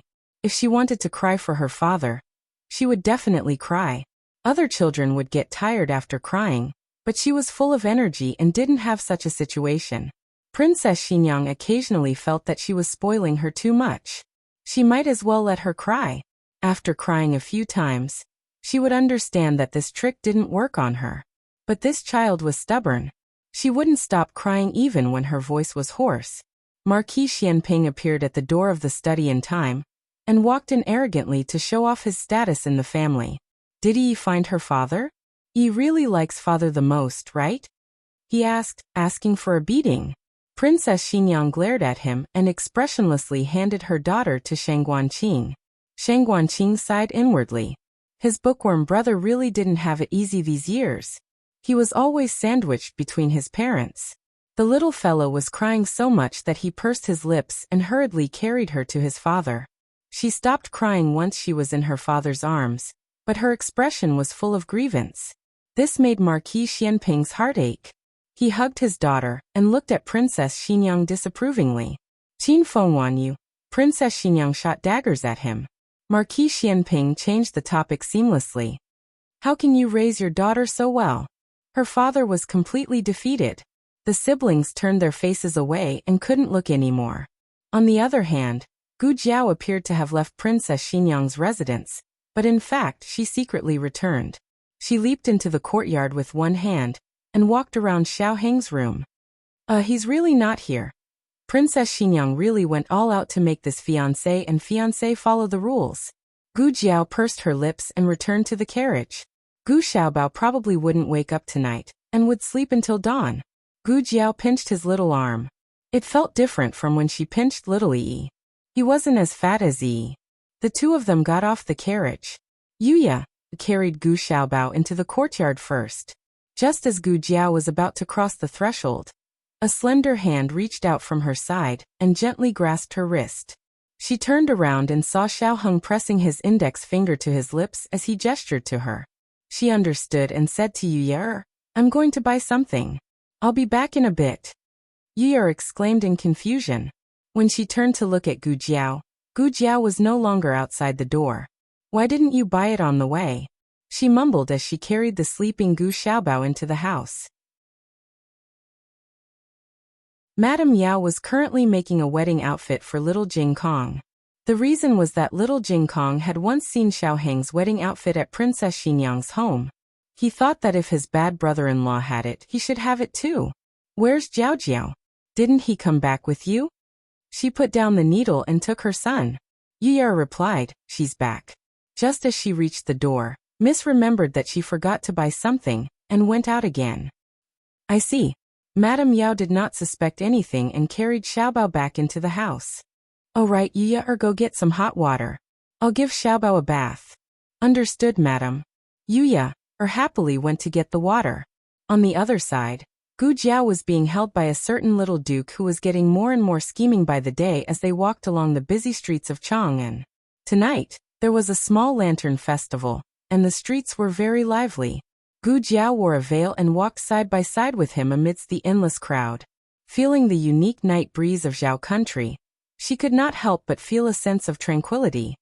It's not easy to be able to walk on the streets without any worries, she said softly. Xiao Heng's eyes were filled with her. He smiled and said, "It's been hard on you, my dear fiancé." Gu Jiao raised her eyebrows and said likewise. Xiao Heng laughed softly. His face was picturesque, like jade and like an immortal. In the past he was always cold and cheerless, but he did not know when it started, but as long as he was with her, he could always unconsciously smile. The two of them holding hands were covered by Xiao Heng's wide sleeves. Gu Jiao said, "Sometimes I feel like I've known you for a long time." Xiao Heng nodded his head. "It's been a long time, for years." Gu Jiao thought for a bit. That's right." Xiao Heng looked at her with a smile. "Of course it is." Gu Jiao said thoughtfully. "But the first time I saw you, I had an unusually good impression of you." Xiao Heng teased her. "Because I'm handsome?" This girl always said that he was handsome. Gu Jiao thought for a bit, and could not think of a reason to refute. Her good impression of him might have originated from his face. After all, she was obsessed with appearances, right? Although she did not know how many times her godfather had told her not to always look at a man's face, Xiao Heng did not know that she was really thinking about this problem. He said with emotion, "In these 4 years, we've been apart more than together. If I'm not on the road to take the exam, then you're on the road to war. Speaking of which, why did you believe that I would pass the exam?" He even jumped into the cold lake for a county exam paper. Gu Jiao said, "I don't know, I just thought that you would pass the exam. It doesn't matter if you don't pass. I said before, I'll take care of you." Xiao Heng looked at the road and then looked at her. The corner of his mouth hooked up. "Then, my dear wife, please take care of me in the future." Gu Jiao curled her lips and said, "We're not married yet. Aren't you calling me wife too early?" As soon as her voice fell, a large man carelessly bumped into them. Xiao Heng used one arm to protect Gu Jiao, but he did not dodge and was hit by that person. That person raised his hand and was about to punch Xiao Heng, but Gu Jiao grabbed his wrist and threw him to the ground. That person fell on his back and scolded angrily. "Who is he to you?" Gu Jiao fiercely said, "My husband." Xiao Heng's lips hooked up, and his eyes sparkled with a smile. This was just a small interlude. That person was not Gu Jiao's opponent, and left dejectedly. The two of them continued to go to the lantern festival. Suddenly, a man and a woman seemed to be quarreling at a stall in front of the alley. The man's voice sounded familiar. The two of them could not help but look in that direction. Who would have thought that they would see Gu Chengfeng stand up from the stool in front of the small table? "Surnamed Yuan. What nonsense are you talking about?" "Am I talking nonsense? Your big brother is just dishonest. He was clearly not the one who caught the phoenix, but he still pretended that he did. What phoenix or not phoenix? How ridiculous." Gu Chengfeng had been outside the whole day and knew nothing about his big brother's engagement. Yuan Tong put her hands on her hips and said, "Stop pretending. If it wasn't for my sister not letting me say it, I would have already complained to my grandfather." Gu Chengfeng sneered. "Go ahead and complain." Yuan Tong stomped her feet and said, "I'm doing this for my sister's sake." Gu Chengfeng mocked. "Oh, your sister's face is so big." Yuan Tong did not reply, but immediately took back the initiative. "I don't want to be relatives with someone like you." Gu Chengfeng laughed. "You think I want to be relatives with you?" Yuan Tong gritted her teeth. "Big hornet." Gu Chengfeng did not back down. "Round tube. No, I think you're so dumb. You should be called Tong." "Who are you calling Tong?" Yuan Tong was so angry that she grabbed a stool and threw it at Gu Chengfeng. Gu Chengfeng was someone who practiced martial arts, so naturally he would not be hit by her. He dodged around the table and said proudly, come on. Tong. Tong. Tong." Yuan Tong was really angered by him. She had never seen such an annoying person in her life. Gu Jiao and Xiao Heng both recognized each other's identity. They did not expect Gu Qingfeng to know her, and seemed to have a deep relationship with her. The two of them had a tacit understanding, and did not try to stop the fight. Gu Qingfeng and Xiao Heng were the same age and turned 20 last year. When he was the monarch of the Yan Kingdom, it was the state preceptor and dukin who performed his coronation ceremony. He was the first person in the world to have these two host his coronation ceremony. But looking at him, even though he had turned white, he still looked like a child. What are you thinking about? The two of them continued to walk forward. Xiao Heng saw Gu Jiao's thoughtful expression, and could not help but ask her. Gu Jiao said, I'm thinking about how to make it up to you if I'm not there when you perform your coronation ceremony. The coronation ceremony was a man's coming-of-age ceremony in ancient times. It was very significant. Xiao Heng and Shang Guanqing turned 20 last year in December. At that time, Gu Jiao was preparing for the war against the Jin kingdom at the border. Xiao Heng suddenly lowered his head and whispered in her ear, Make it up to me on our wedding night. His voice was low and full of magnetism, making her little ear feel numb and itchy. She raised her hand and touched her little ear. Oh! Xiao Heng smiled. No, you're not going to refuse? What if I want you to do something bad? Something very, very bad. Gu Jiao said seriously. Anything is fine. Xiao Heng took a deep breath. Gu Jiao, you don't know anything about how bad men can be. He was no longer the innocent boy in Qingchuan village who would not have any evil thoughts when he slept with her in the same bed. He had grown up. He had grown into a very, very bad wolf who wanted to eat her at any time. Digression. Tomorrow is the wedding. Have you prepared the monthly tickets? The latest chapter of this book is not finished yet. For more exciting content, please scan the QR code below to download the app. Novels are updated faster. Millions of novels are free to read. There are novels with connotations that can't be found on the internet here. https://www.zhbqg.com/89642_8964286/1049322626.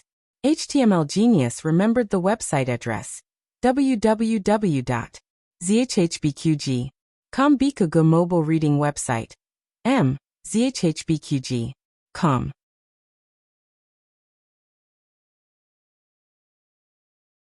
Chapter 922.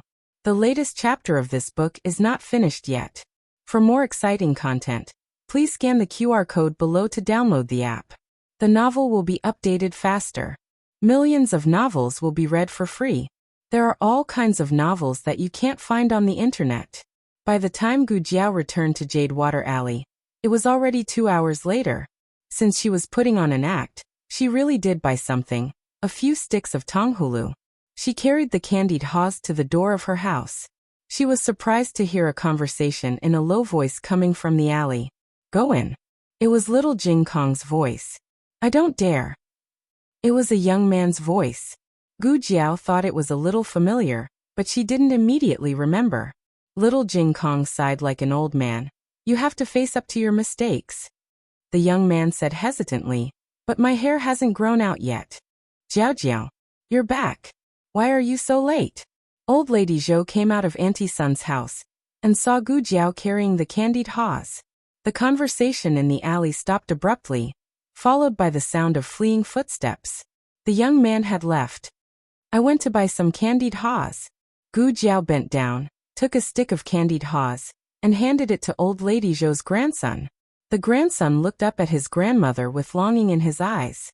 Old Lady Zhou felt embarrassed, so Gu Jiao said, Take it. Xiaobao will come and play with you tomorrow. Hearing Gu Jiao's words, Old Lady Zhou smiled and accepted the candied haws. She let the grandson thank her and accept it. After Gu Jiao said goodbye to Old Lady Zhou, little Jing Kong happened to come out of the alley. Jiao. He jumped in front of Gu Jiao and gave her a hug. He was obviously more than 6 years old, but he still looked like a 5-year-old. It was easy for him to act cute. When he saw the candied haws in Gu Jiao's hand, he blinked his big eyes. Wow! Jiao, you went to buy candied haws. Gu Jiao had to say yes. Otherwise, he would be jealous if she told him that she was going on a date with his bad brother-in-law. Are you going to school tomorrow? Gu Jiao asked. It's a holiday tomorrow, little Jing Kong said. It's okay to sleep a little later. Gu Jiao asked him to pick a stick of candied haws. He picked the second biggest one, and left the biggest one for Gu Xiaobao. It was a good opportunity to boost his younger brother's strength. Gu Jiao held his hand and walked home. By the way, who were you talking to just now? Little Jing Kong held Gu Jiao's hand with one hand and licked the candied hawthorn with the other. He said, Brother Qinglin. Gu Qinglin? Gu Jiao remembered this person. He was the youngest son who was raised the most by concubine Ling. He always thought that it was Madame Yao who killed his mother, so he always bullied Gu Yan. Later, he was ruthlessly stabbed by concubine Ling, who he trusted and was closest to. Since then he was disheartened and wanted to become a monk. When little Jing Kong was halfway through shaving his head, the old duke came back. He tucked his tail between his legs, and went back to the mortal world. I remember that his hair has grown out. Gu Chengfeng bought a lot of hair growth agents from her. Little Jing Kong said. Originally it had grown out.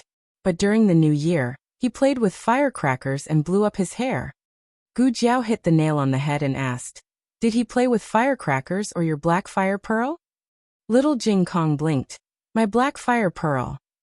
Gu Jiao. Little Jing Kong said innocently. But I fixed it. I saw that his hair was messed up by the explosion, so I shaved it for him again. And then it didn't grow anymore. Little Jing Kong licked a mouthful of sugar-coated haws.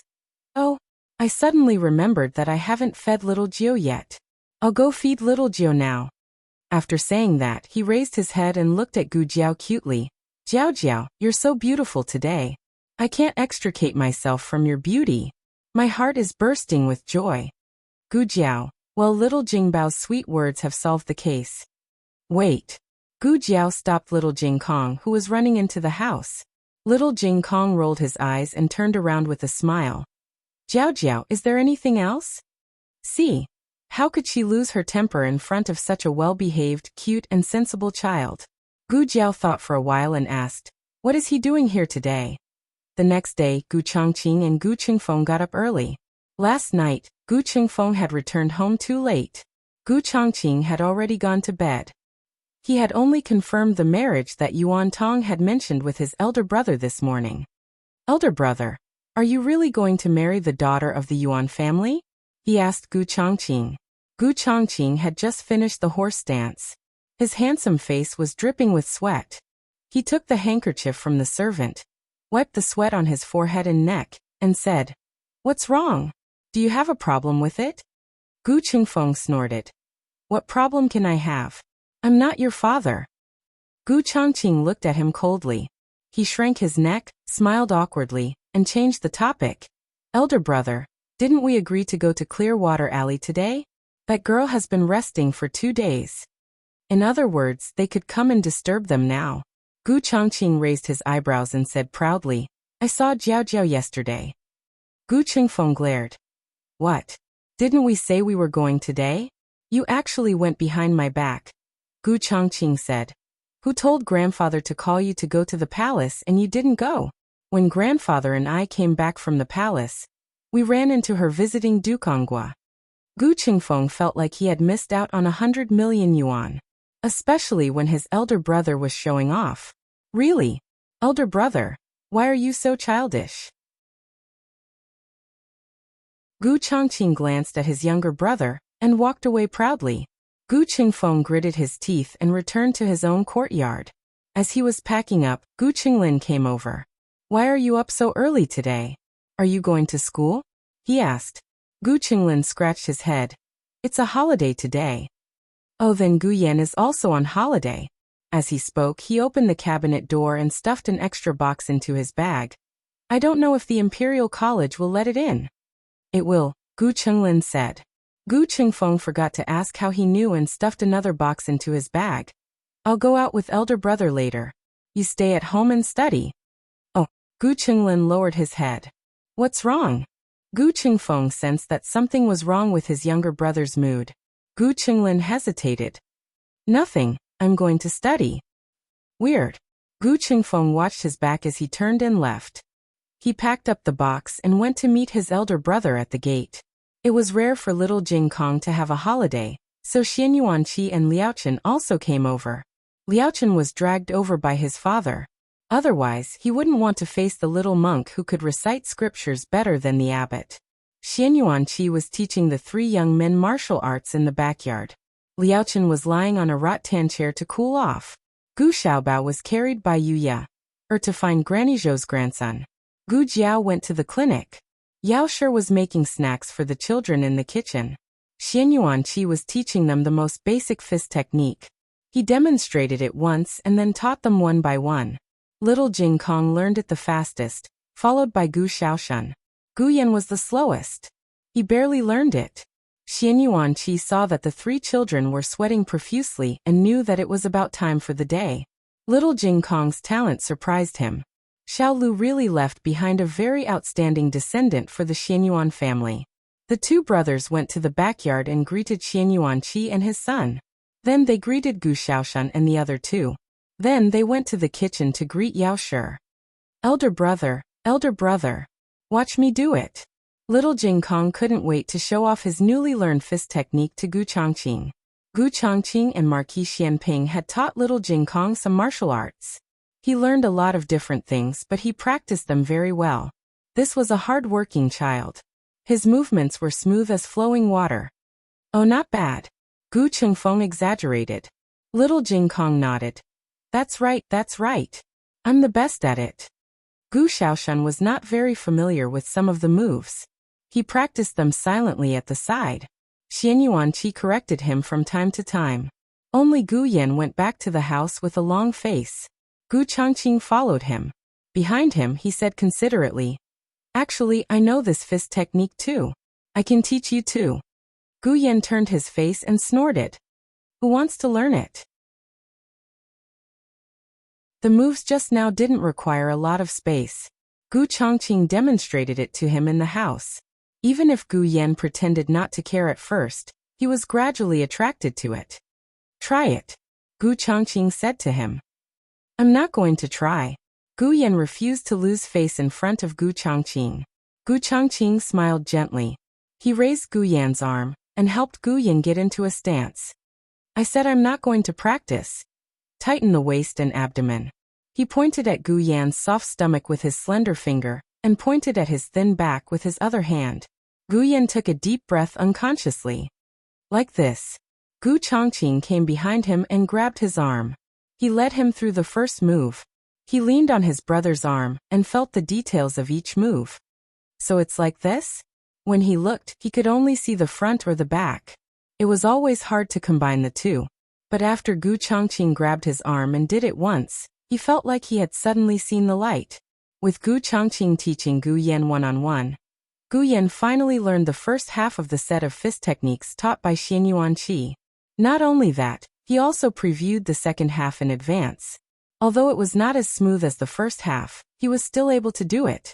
He immediately went to show off to little Jing Kong. Little Jing Kong looked as if he was struck by lightning. He was in disbelief. Even Brother Yan could do it? No way. He wanted to practice more. Jade Water Alley officially started the inner volume. Gu Xiaobao came back from his afternoon. He looked for his sister the moment he entered the house. But his sister was not there today. Gu Xiaobao clenched his little hands and looked up blankly. One brother, two brothers, a row of brothers. Gu Changqing had not seen Gu Xiaobao for a long time. He still remembered the first time he saw him. He was trembling in his arms. Now that he had grown up, he should not be like that anymore. Gu Changqing bent down confidently and carried the dumbfounded Gu Xiaobao up. Gu Xiaobao did not tremble like before, but his whole body was stiff. Big brother, he still looks scared of you. Let me do it. Gu Qingfeng carried Xiaobao over. Sure enough, Gu Xiaobao relaxed once he was in Gu Qingfeng's arms. Gu Changqing did not believe it and carried him again. Gu Xiaobao froze again. Gu Changqing. Ha ha. Gu Qingfeng laughed with his hands on his hips. Big brother. Xiaobao still doesn't like you. He carried the little guy back into his arms and said proudly, Xiaobao, you like second brother the most, right? Gu Xiaobao looked at him seriously, as if he was thinking about his words. Suddenly, Gu Xiaobao stretched out his hands and pulled his ears until they were protruding. Gu Qingfeng. In the year that Gu Jiao was not around, the business of the Magical Hands Hall was booming. Xiao Song, who had followed Gu Jiao to the capital to make a living, had become a rather famous signboard. Many people came every day. The second master was a genius in business, and was already preparing to open another Magical Hands Hall on Chang and Main Street. In addition, the courtesan Mo Qianxue, who had been recuperating in the medical hall, had left. Hua Xiao had also disappeared from the capital. The second master did not know where the two of them had gone. For some people, they might be separated for a lifetime. The imperial edict for Gu Jiao and Xiao Heng's wedding was brought forward. As Xiao Heng had said, it was on the 18th of June. At the end of May, Marquis Gu finally finished his assignment at the Ministry of Works. He had already heard the news of his father and son's triumphant return. He first washed up in the Marquis residence and changed into dry clothes, intending to pay his respects to his father. In the end, he saw Gu Jinyu's servant girl rushing over to see him. "What is it?" he asked with a frown. "Marquis Miss Shishi." The servant girl stammered, hesitating to speak. Marquis Gu frowned and went directly to Gu Jinyu's courtyard. Ever since Gu Jinyu's true colors were exposed, Marquis Gu had suffered a blow. He could not accept that the daughter he had doted on for so many years was so scheming. He was angry with Gu Jinyu. But Gu Jinyu knelt down and cried about her difficulties, saying that she was only the adopted daughter of the Marquis residence. Her grandfather and brothers all did not like her. Even her mother only had her own daughter in her heart. She had no choice but to play some tricks to protect herself. She had already lost everything except her father. She did not want her father to hate her. If even her father did not want her, then there was no reason for her to live. She hit her head on a pillar and blood splattered everywhere. Marquis Gu's heart softened and he forgave his daughter. But there was still a knot in his heart. When Marquis Gu went to Gu Jinyu's side, Gu Jinyu's eyes were swollen from crying. "Jinyu, what's wrong?" Marquis Gu came to her side and asked. Gu Jinyu's eyes were red and swollen. She said in grievance, "Father." Marquis Gu said, "Don't cry. Speak properly." Gu Jinyu choked with sobs. To the side, Chun Lu added oil to the fire. "Marquis, you probably still don't know. Eldest young miss has returned. She even recognized someone else as her father. Now she is no longer the daughter of our Ding and Marquis residents." Marquis Gu's face sank. "What?" Gu Jinyu choked out. "I saw it with my own eyes. Elder sister has become the daughter of the country. She wants to marry again as the daughter of the country." Marquis Gu clenched his fist. "Unfilial daughter. Where is she putting the Marquis residence's face?" Chun Lu said. "Actually, eldest young miss can just marry. Why must she humiliate Ding and Marquis residence? There are so many places in the capital. Of all the places she could have bought, she had to buy the one opposite our Marquis residence. She even deliberately humiliated second young miss in front of all the servants." Gu Jinyu scolded. "Chun Lu, don't say any more." Chun Lu sternly said. "Today second young miss wants to beat this servant to death. This servant also has to say it. Second young miss has become the daughter of the country and flaunted her dowry in front of the Marquis residence and second young miss. She also deliberately caused the old Marquis to misunderstand and make the old Marquis feel discord towards second young miss. Not only that, her wedding date was originally in the 10th month. In order to steal second young miss limelight, she changed the wedding date to the same day as second young miss wedding." Gu Jinyu wiped his tears. "I've endured everything else. But why did elder sister change the wedding date to the same day as mine? I know I can't compare to her. I also never wanted to compare to her. I only hoped that father and mother could attend my wedding. But now. Marquis Gu coldly said. "She really changed the wedding date?" Gu Jinyu's tears dripped down. Chun Lu met elder sister and mother at the jewelry store. She said that my wedding date had been set. It was the 18th of the next month. A few days after that, elder sister's imperial edict to change the wedding date was issued. It was the same day as my wedding date. Marquis Gu's fists clenched so tightly that they cracked. Preposterous. That stupid girl. She was clearly going against Jinyu on purpose. She knew that Yaoshe doted on her and would definitely not give up on her wedding. That way, Jinyu would not have a mother at his wedding. Marquis Gu did not even bother to pay his respects to his father, and went to Jade Water Alley without another word. Stupid girl. Did you bully Jinyu again? Who told you to change the wedding date? Who told you to move to the opposite side? Get out of. He pushed open the courtyard door and saw a courtyard full of big shots. His voice stopped abruptly. Today, Xian Yuanqi and Liao Chen came to teach the three young men martial arts as usual. The old marquis came over to tease Gu Xiaobao. Empress Dowager Zhuang came to play the leaf card, and brought along little Hong Hong who could not be shaken off. The old chancellor and duke were also there. The two of them were leisurely sipping tea and playing chess. Not to mention the big shots of the Yin kingdom.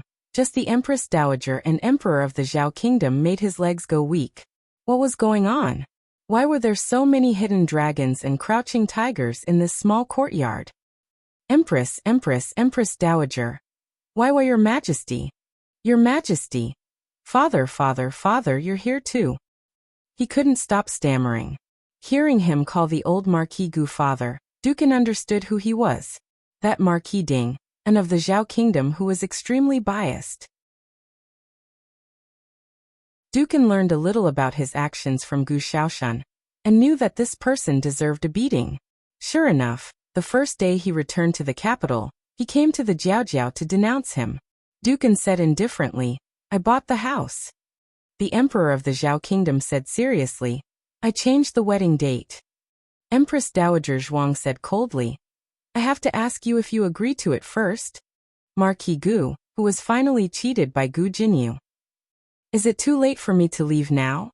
In the end, Marquis Gu would propose a beating with his father and Xian Yuanqi. The day before the wedding, Gu Jiaojiao moved into Duke An's mansion. As for the location of the wedding, after a discussion among the elders, it was decided that the wedding would be held in Marquis Shuamping's mansion, and the wedding room would be set in the princess's mansion. As for where the young couple would live after the wedding, it was up to them. Dukan was familiar with the wedding customs of the Zhao kingdom, and everything was done according to the local customs. The mansion was filled with red lanterns with the word Shi, and the flowers on both sides were replaced with the beautiful red peonies. These peonies were very expensive, and a pot was enough for an ordinary family to eat and wear for several years. Dukan didn't feel any heartache when spending money on his daughter. He didn't think it was too much. He earned every single cent of the money. He didn't steal or rob. It was his freedom to spend all of it on his daughter. It was late at night. Dukan sat quietly in his wheelchair in the courtyard and looked at the moon. Xian Yuanqi walked over. You haven't slept yet. Dukan turned his head and smiled.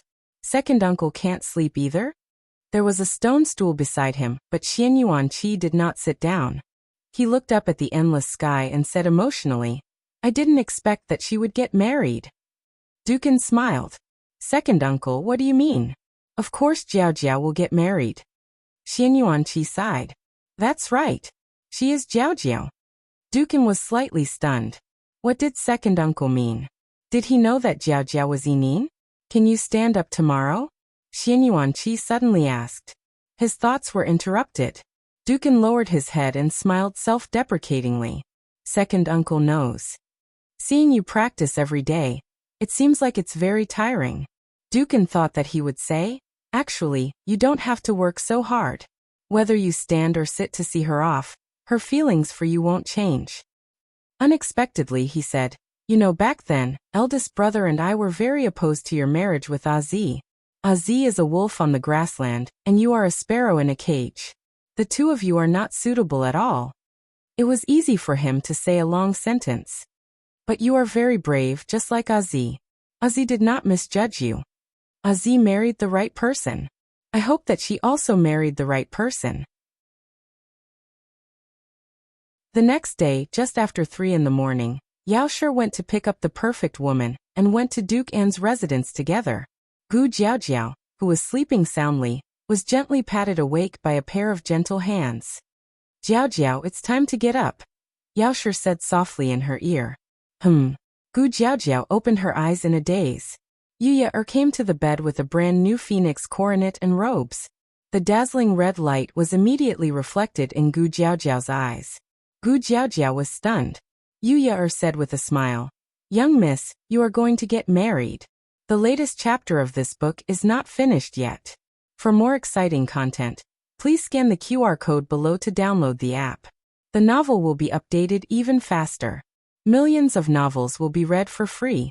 All the novels that cannot be found online will be available here.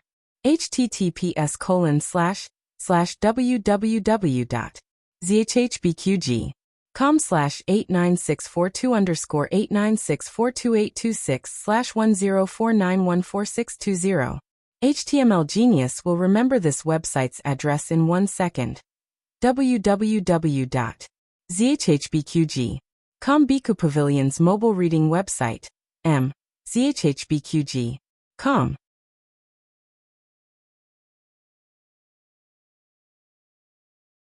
Chapter 923. This book's newest chapter is not finished yet. For more exciting content, please scan the QR code below to download the app. Novels are updated even faster. Millions of novels are free to read. Novels that cannot be found online are all available here. That's right, today was the day of her and Xiaoheng's wedding. Oh, I've never gotten married before, so it's quite novel. Her sleepiness immediately disappeared, and her eyes sparkled. Yuya, and Yaoshi heard her words and thought that she was saying that she had never held a wedding when she was a commoner. The two felt their hearts ache. Eldest young miss, your hardships are over and your happiness has come. In the future, you will not need to suffer any more hardships. Yuya sincerely comforted her. Yaoshi's heart felt sour, and her nose felt sour. She could not hold back her tears when she heard Yuya say wedding.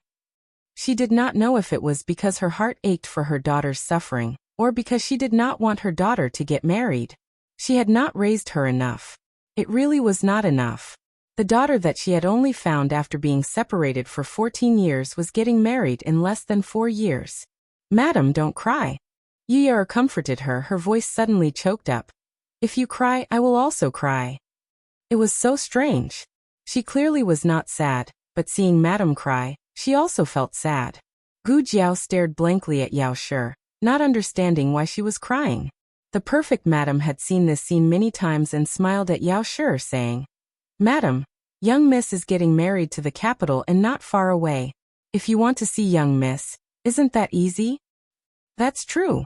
Yao Shi wiped away her tears, feeling a little embarrassed that she had lost her composure in front of her daughter. Fortunately, it did not affect her daughter's mood. Yao Shi patted the back of Gu Jiao's hand and said, I've already had someone prepare the hot water. Come, let's go bathe and change. We still need to bathe. Gu Jiao made a sound of surprise and got out of bed to go to the washroom. The bathtub was newly made and gave off a woody fragrance. Above the large tub of warm water, flower petals gently swayed. The room was filled with a gentle fragrance. Yuya helped Gu Jiao bathe. Gu Jiao was not used to having someone serve her at home. This was Yuya's first time seeing her young Mrs. body up close. If she did not see it, she would not know, but once she saw it, her tears immediately. There were too many scars on Mrs. body. Even though she had completely healed, and most of the scars had faded to the point where only a shallow mark was left, she still felt an indescribable pain in her heart when she thought about how these scars had come about. Eldest Miss always said that she was fine, and that everything was fine. It turned out that they only reported the good news and not the bad news. Why are you crying? Gu Jiao heard Yuya sobbing and turned to look at her. Why are you sad? Do you miss your parents? Yuya sobbed and shook her head. No, this servant doesn't miss father and mother. Oh, then why? Gu Jiao asked. Miss, does it hurt? Yuya's fingertips landed on a shallow scar on her right shoulder. Gu Jiao shook her head. It doesn't hurt anymore. Yuya held back her tears and did not ask further. For some reason, she suddenly thought of Gu Jinyu. What right did Gu Jinyu have to compare with Elder Miss? Had she risked her life for the country, or had she taken a knife for the people? He hadn't done anything proper, but he had caused a lot of trouble. You're unhappy. Gu Jiao sensed Yu Ye's emotions. Yu Ye said, I'm not unhappy because of Mississippi. I'm just thinking of someone who always compares herself to Miss. Forget it, let's not talk about her. Today is Mrs. wedding. Yu Ye has to think of something happy. Gu Jiao nodded. Okay. After bathing, Yu Ye helped Gu Jiao change into her wedding dress. Today was her wedding. From the inside to the outside, every piece of clothing was red. The wedding dress was the one that little Jing Kong had sold the gold abacus to buy for her. The original size was a little big, but now it was just right. Ever since she came to ancient times, her clothes were very simple to make it easier for her to work and fight. She had never worn such bright colors. When she walked out from behind the screen, everyone in the room felt their eyes light up. The 10 Perfections matron had sent many brides. To be honest, in terms of figure and facial features, there was no one more pleasing to the eye than the one in front of them. However, she had a red birthmark on the left side of her face. It was really a pity. Yaoshi looked at her beautiful daughter. She was only wearing a wedding dress and had not even put on the veil, but she almost could not hold it in. She turned around and took a deep breath to calm her emotions. Then, she smiled at her daughter. Jiao Jiao, come and sit. Let Lady Tsin comb your hair. The 10 Perfections matron's surname was Xin. Gu Jiao went to the dressing table and sat down. She was also stunned by her own appearance. Dressing like this was not bad. The 10 Perfections matron was amused by Gu Jiao's expression. She thought to herself, this girl is really different. She is not shy at all, and is as straightforward as a child. The 10 Perfections matron went in front of Gu Jiao and opened the small makeup box she had brought. She gently said to Gu Jiao, I will also call you Jiao Jiao like your mother. Okay, Gu Jiao said. The 10 Perfections matron smiled and said, before I comb your hair, I will first help you twist the noodles. What is twisting noodles? She had only heard of bandit suppression. It is this. You might not be used to it the first time. The 10 Perfections matron's voice was very gentle, making people have a good impression of her. She took out a long white thread. With her left hand, she twisted it a few times with her right hand. Then she began to twist Gu Jiao's face. Gu Jiao was in so much pain that she was quivering. The little ahog on the top of her head stood up. After all this time, she was just plucking my hair. Yaoshi was originally very sad, but when she saw Gu Jiao's dumbstruck appearance, she could not hold back her tears and began to laugh. Gu Jiao was soulless as she allowed the 10 Perfections matron to twist her little face. The little commander of the Black Wind Cavalry, who killed enemies without blinking an eye, was actually pressed to a chair and had his hair plucked. Who would believe this? Because the 10 Perfections matron liked her. She even twisted her face twice. Just as they finished twisting the noodles, senior servant Fong came out of the kitchen with a steaming hot food box. Madam, eldest Mississippi, she smiled and bowed. Yaoshi asked, so fast? Didn't you just go? Senior servant Fong smiled and said, Dukin ordered the servants to prepare it a long time ago. After a pause, she whispered to Yaoshi, I heard the servants say that Dukin did not sleep for the entire night. Yaoshi sighed. He really cares about Jiao Jiao. Senior servant Fong said, Eldest Miss is worth it. Originally, she was worried that eldest Miss's heart was too cold, and that the madam would not be able to warm it up. Later, she found out that eldest Miss's personality was cold, but her feelings were also very sincere and pure. If she was good to someone, then she would be good to them regardless of the cost. Mother. Gu Xiaobao woke up and was carried in by Yuanyang. He originally wanted to find his mother, but he saw Gu Jiao in the bronze mirror. He widened his dark eyes and stared at her for a long time as if he was in disbelief. He twisted his small body and got down from Yuanyang's arms. He walked in front of Gu Jiao and raised his small head to carefully examine Gu Jiao. Oh, he spread out his small hands and waved, she's gone. Gu Jiao curved the corners of her lips. Older sister is not gone. He was startled by this familiar voice and looked at Gu Jiao again. Gu Jiao smiled and said, Call me older sister. Gu Xiaobao did not call her that. He walked unsteadily to Yaoshi's side and pulled Yaoshi's hand to Gu Jiao's side. He did not forget to use his other small hand to point at Gu Jiao's wedding dress. He waved his hand and said, "I'm not wearing it, I'm not wearing it." Yao Shi smiled sadly. Older sister is getting married, so she needs to wear it. Gu Xiaobao was stunned. Children did not understand the meaning of marriage, but subconsciously, they seemed to understand that this would become a kind of separation. "I'm not wearing it." He waved his small hand seriously and pointed at Nurse Fang. "Nurse, wear it." The person Gu Xiaobao disliked the most was Nurse Fang, who chased after him all day long and did not let him touch or play with anything. He told Nurse Fang to leave quickly. Older sister was not leaving. Everyone in the room did not know whether to laugh or cry. Gu Xiaobao was not a child who would throw a tantrum. He did not cry when he saw that his opposition was futile. Instead, he stood next to his older sister and grabbed the corner of her clothes. It seemed that as long as he held on tightly enough, his older sister would not be able to leave. After the well-behaved woman finished wringing the noodles for Gu Jiao, she began to comb Gu Jiao's hair and makeup. Gu Jiao had returned from the border and stayed at home for more than a month. Her skin had long turned white and her cheeks were tender and white, coupled with her black hair that was as bright as satin. Even the most perfect woman would be stunned by her beauty. The well-behaved woman had never seen such delicate skin and soft black hair. She gently held Gu Jiao's long hair in the palm of her hand, picked up a new comb, and gently combed it. First comb to the tail. Second comb to the eyebrows. Third comb to the children and grandchildren. Fourth comb to meet a noble. Marquis Ding'an's manner. Gu Jinyu also got up and began to prepare for today's wedding. She changed into a bright red wedding dress and sat in front of the bronze mirror. The well-behaved woman, Lady Sun, was helping her with her hair. She had originally wanted to invite Lady Tsin, but Lady Tsin had been invited away. Old Madame Gu's personal servant, Nurse Zhang, came over before dawn. She was busy in the room and took over her mother's duties. As for her mother, she had gone to attend her good older sister's wedding. It sounded nice and fair, but in the end, wasn't she biased towards her own child? Warm laughter came from outside the manor. This was not the first time. There had been a few times just now. Who is so noisy? Grandfather and grandmother are still resting. Gu Jinyu asked Chun Lu as Lady Sun helped her with her makeup. Chun Lu muttered unhappily, "It's not from our manor. It's from the Duke's mansion." Gu Jinyu bit her lip. "Why is it so noisy over there?" "Exactly.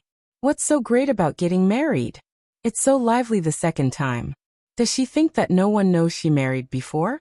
Lady Sun did her makeup silently. The news about these two daughters had already spread in the capital. How could it be shameful for a real daughter to be stranded among the commoners, regardless of whether she was poor or rich, to be married to the same person twice? This was fate. It was fate. As for why it was so lively in the manor, that eldest daughter had status. She was awake. Everyone in the manor was awake. Unlike this second daughter, who still had to care about old Madame Gu and the old Duke's mood. "Where's father?" Gu Jinyu asked. Grandfather would not come to see her. Grandmother's health was not good, so it would be difficult for her to come over. Only father was left. If father was not around when she got married, she would be laughed at by her husband's family. "I wonder if the Duke's injuries have recovered," Chun Lu said softly. Ever since the international double fight, Marquis Gu had been lying in bed for a month. Yesterday, when Chun Lu went to greet him, he still needed someone to help him walk. "Go take a look," Gu Jinyu said. Yes. Chun Lu hurriedly left. She had just reached the entrance of Marquis Gu's courtyard when she saw the old duke glowing with health and vigor. She was delighted. The old marquis was clearly here to send off the young miss to get married. She walked forward excitedly and was about to bow to the old duke, but he had already entered his son's courtyard without looking back. In a moment, the old duke pulled out the limping Marquis Gu by the ear. She said in a daze, "Is he carrying the marquis to send Miss off?" Chun Lu guessed half of it right. The old duke was indeed going to send her off, but not to Gu Jinyu. On the other side, Gu Chongqing and Gu Chengfeng also got up from their respective courtyards. The two finished washing up, changed into new clothes, and tidied themselves up to look handsome and elegant. Especially Gu Chengfeng. He even used perfume to style his hair to ensure that he looked the most handsome today. There was still some time before daybreak. Gu Chengfeng did not plan on waking Gu Qinglin, but when he opened the door, he saw a neatly dressed Gu Qinglin. You're up so early?" he asked in confusion. Gu Qinglin stammered. I want to go with you." Gu Qingfeng said seriously. "Where are you going?" "I'm going to the Duke's residence opposite." Gu Qinglin replied. "Yes, I know." Gu Qingfeng crossed his arms and narrowed his eyes. "You know, and you're still going? Don't you dislike interacting with them?" He was referring to Lady Yao, Gu Jiao and Gu Yan. "It's been so long, why are you still bringing it up?" Gu Qinglin muttered sullenly. He raised his hand to scratch his bald head and stammered. "But if I stay here, I have to agree to grandmother's request, to carry Gu Jinyu. I don't want to carry her." Gu Chengfeng looked at his brother suspiciously. Just as he was doubting, Nanny Zheng's voice came from outside the courtyard. "Is third young master awake? Second miss is almost done. It's time for third young master to go over." Gu Qinglin hurriedly leaned close to his brother and whispered, "Did you hear? Did you hear?" Gu Qingfeng's eardrums almost blew a hole. He hurriedly waved his hand. Okay, I heard." He hated Gu Jinyu and naturally did not want his brother to carry her to the bridal sedan. He grabbed Gu Qinglin's wrist and used his qinggong to bring him out. "Ha will definitely be the first." After they left the residence and landed, Gu Qingfeng let go of Gu Qinglin's hand and proudly patted his own.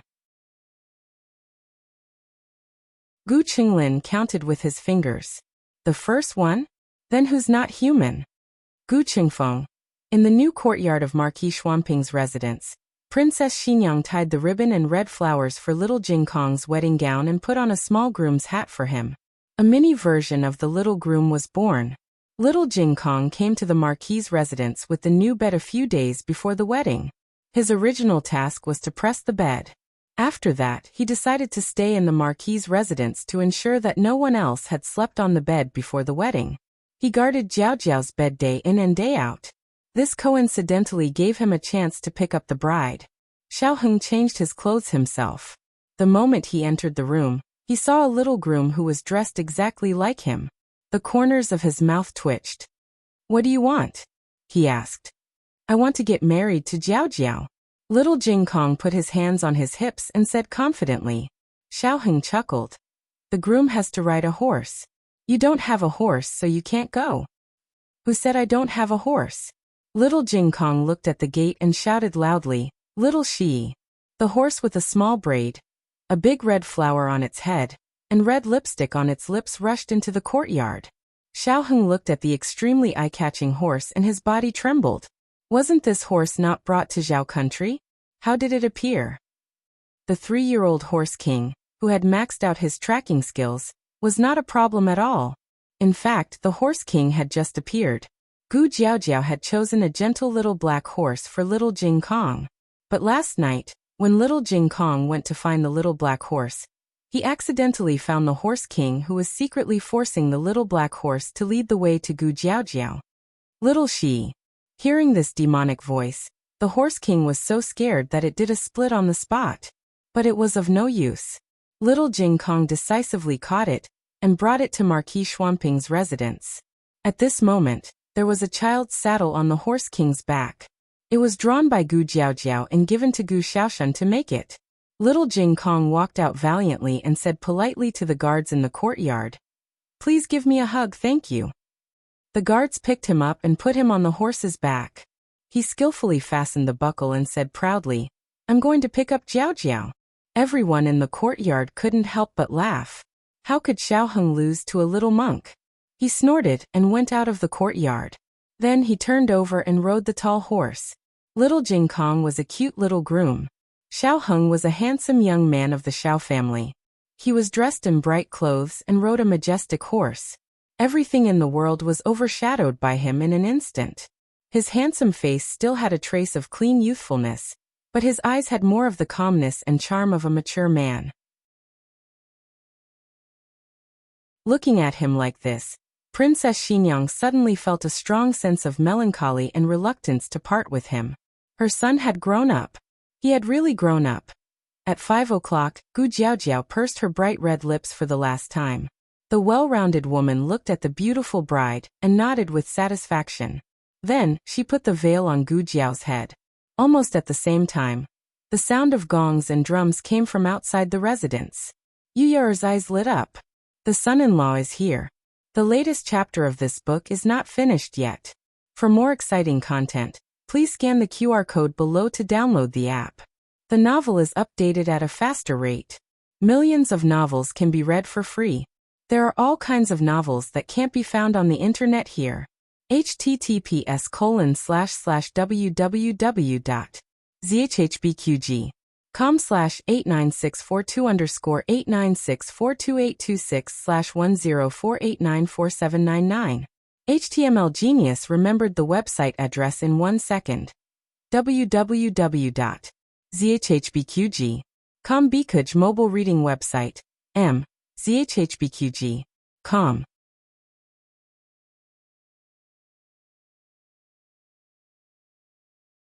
Chapter 924. The latest chapter of this book is not finished yet. For more exciting content, please scan the QR code below to download the app. Novels are updated even faster. Millions of novels are free to read. There are novels with connotations that can't be found online here. Is the son-in-law here? The bride stood up abruptly. Mrs. Sun's veil was not put back on. Mrs. Sun composed herself and said to Gu Jinyu, "Miss Gu, sit down first. The son-in-law shouldn't be here so soon, right? It's not the auspicious time yet." Gu Jinyu realized that she had lost her composure. She slowly sat back in her chair and said, "Chun Lu, go take a look." "Yes, Mississippi." Chun Lu turned and left. She came back very quickly. Her expression was ugly. She gripped her handkerchief tightly and lowered her head in silence. Gu Jinyu had messed up the phoenix coronet just now. Mrs. Sun was helping her put it back on. She glanced at Chun Lu and asked, "What's wrong? If you have something to say, say it. Don't hesitate." The sound of gongs and drums became louder. Chun Lu reported softly, but was quickly drowned out by the noise outside.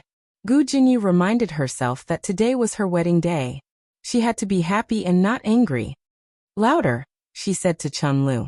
Chun Lu braced herself and repeated in a slightly louder voice, "It's not Third Master Quan outside, it's the young Duke of Zhaodu." It really was the son-in-law. But it was not the second son-in-law, but the eldest son-in-law. Gu Jinyu clenched her fists. There were still at least 2 hours before they set off. Was Xiao Heng mistaken? He couldn't have foolishly come so early on purpose. They were already husband and wife in the countryside. Was there a need to act as if they had never been married? "Miss Gu, don't move." Mrs. Sun was a step too late. Gu Jinyu was so angry that she trembled. The phoenix coronet caught her hair, and she gasped in pain. Mrs. Sun had been a perfect married woman for so many years, but she had never encountered such a situation. Although it was not serious, it was not auspicious. She naturally did not dare to say it out loud. She smiled and said to Gu Jinyu, "Your hair is loose. I'll comb it for you again." Gu Jinyu also knew that he had lost his composure and could not blame a perfect woman. He took a deep breath to suppress his anger and said to Chun Lu in a normal tone, "That's right, didn't you call my father just now? Father hasn't woken up yet?" How would Chun Lu dare to tell him that the marquis had long been taken away by the old marquis? "Go and urge father. I'm almost done here," Gu Jinyu said as he looked at the beautiful woman in the bronze mirror. Chun Lu hesitated for a moment, but still summoned up the courage to explain. "Both the old marquis and the marquis have left the residence. The crown prince, and the 2 young masters have also gone out." "What?" Gu Jinyu's expression changed. This time, Mrs. Sun reacted quickly and stopped in time. She didn't hook her hair. "Where did they go?" Gu Jinyu asked coldly. Chun Lu lowered her head and said in a voice that was almost smaller than a mosquito, "I heard from the old woman guarding the door that the old duke and the others have all gone to the house of High Duke." Gu Jinyu was so angry that she pulled off the phoenix coronet on her head and slammed it on the dressing table. The people in the room were so frightened that they didn't even dare to breathe loudly. Mrs. Sun suddenly regretted accepting this job. She had good fortune in her life. She had sent so many brides, but this was the first time she had met someone like this. All the men in the family had gone to attend the eldest young Miss' wedding. They did not leave any face for the second young Miss. It was not good for her to meddle in other people's domestic affairs. She could only put on a smile and take the phoenix coronet. She said to Gu Jinyu, "Don't be angry. You just got married today. You should be happy. You will soon be marrying into your husband's family." This time, Yi did not need to interact too much with his maternal family. She swallowed the last sentence. "You are right. When I get married, I will have nothing to do with Marquis Ding and Fu." In any case, Mrs. Sun had already seen quite a bit of a joke. She might as well be more indifferent and save some face for herself. "After the wedding, I will be leaving the capital and going to the fief with Third Master. Third Master is the Marquis of Chongping's most beloved son. Presumably, my days won't be too bad." Old Madame Gu's trusted aide, Granny Zhang, was still in the room. She dared to speak like this. It was clear that she was deliberately throwing a tantrum. Granny Zhang smiled and did not speak. "Mrs. Sun, am I beautiful?" Gu Jinyu looked at herself in the bronze mirror. Mrs. Sun said, "Beautiful. Of course you are beautiful." Gu Jinyu continued, "How do I compare to my elder sister?" Mrs. Sun was stunned. To be honest, she had seen that eldest young Miss before. Last month, she had gone to Miracle Hand Hall to get medicine. She had accidentally heard a servant call her eldest young Miss. She had asked around and found out that she was the rumored adopted daughter of Dukan. She was also the true daughter of Marquis Ding and Fu. She shook her head and smiled. She sincerely said, "Second young Miss, your beauty is far above that of eldest young Miss." Gu Jinyu touched her flawless face and calmly said, "No matter how much she tries to please grandfather and my brothers, she's still just an ugly freak." This. Mrs. Sun did not dare to agree. That eldest young Miss' face was damaged, but to say that she was ugly was not entirely true. The eldest young Miss had a cold and indifferent temperament. It was very special. In the Duke's Fu, Gu Jiao had finished her preparations and could set out. According to the customs of the country of Zhao, Gu Yan and the others could block the door for Xiao Heng, but Xiao Heng had already bribed his brothers-in-law. The problem in front of them was not whether or not the groom could take the bride away, but who would carry the bride onto the bridal sedan. In the reception pavilion, Gu Chongqing and the others were engaged in an intense debate. "I am the eldest brother. Of course, I should carry her," Gu Chongqing said, unwilling to pass on this responsibility. He did not expect that his suggestion would be opposed by everyone, including Gu Yan. Except for Gu Qinglin. If it was in the past, Gu Yan would not fight with him. But this matter concerned his elder sister. Gu Yan also joined the ranks of the competition. "She and I are fraternal twins. We are the closest. I will carry her." Gu Shaoshan was usually the most peaceful person. Today he was not to be outdone. "My sister and I grew up together. No matter what, I should carry my sister onto the bridal sedan." Gu Chongqing, Gu Chengfeng, and Gu Yan all turned to look at him and said in unison, "You have already carried her once." In the countryside, Gu Shaoshan touched the bridge of his nose.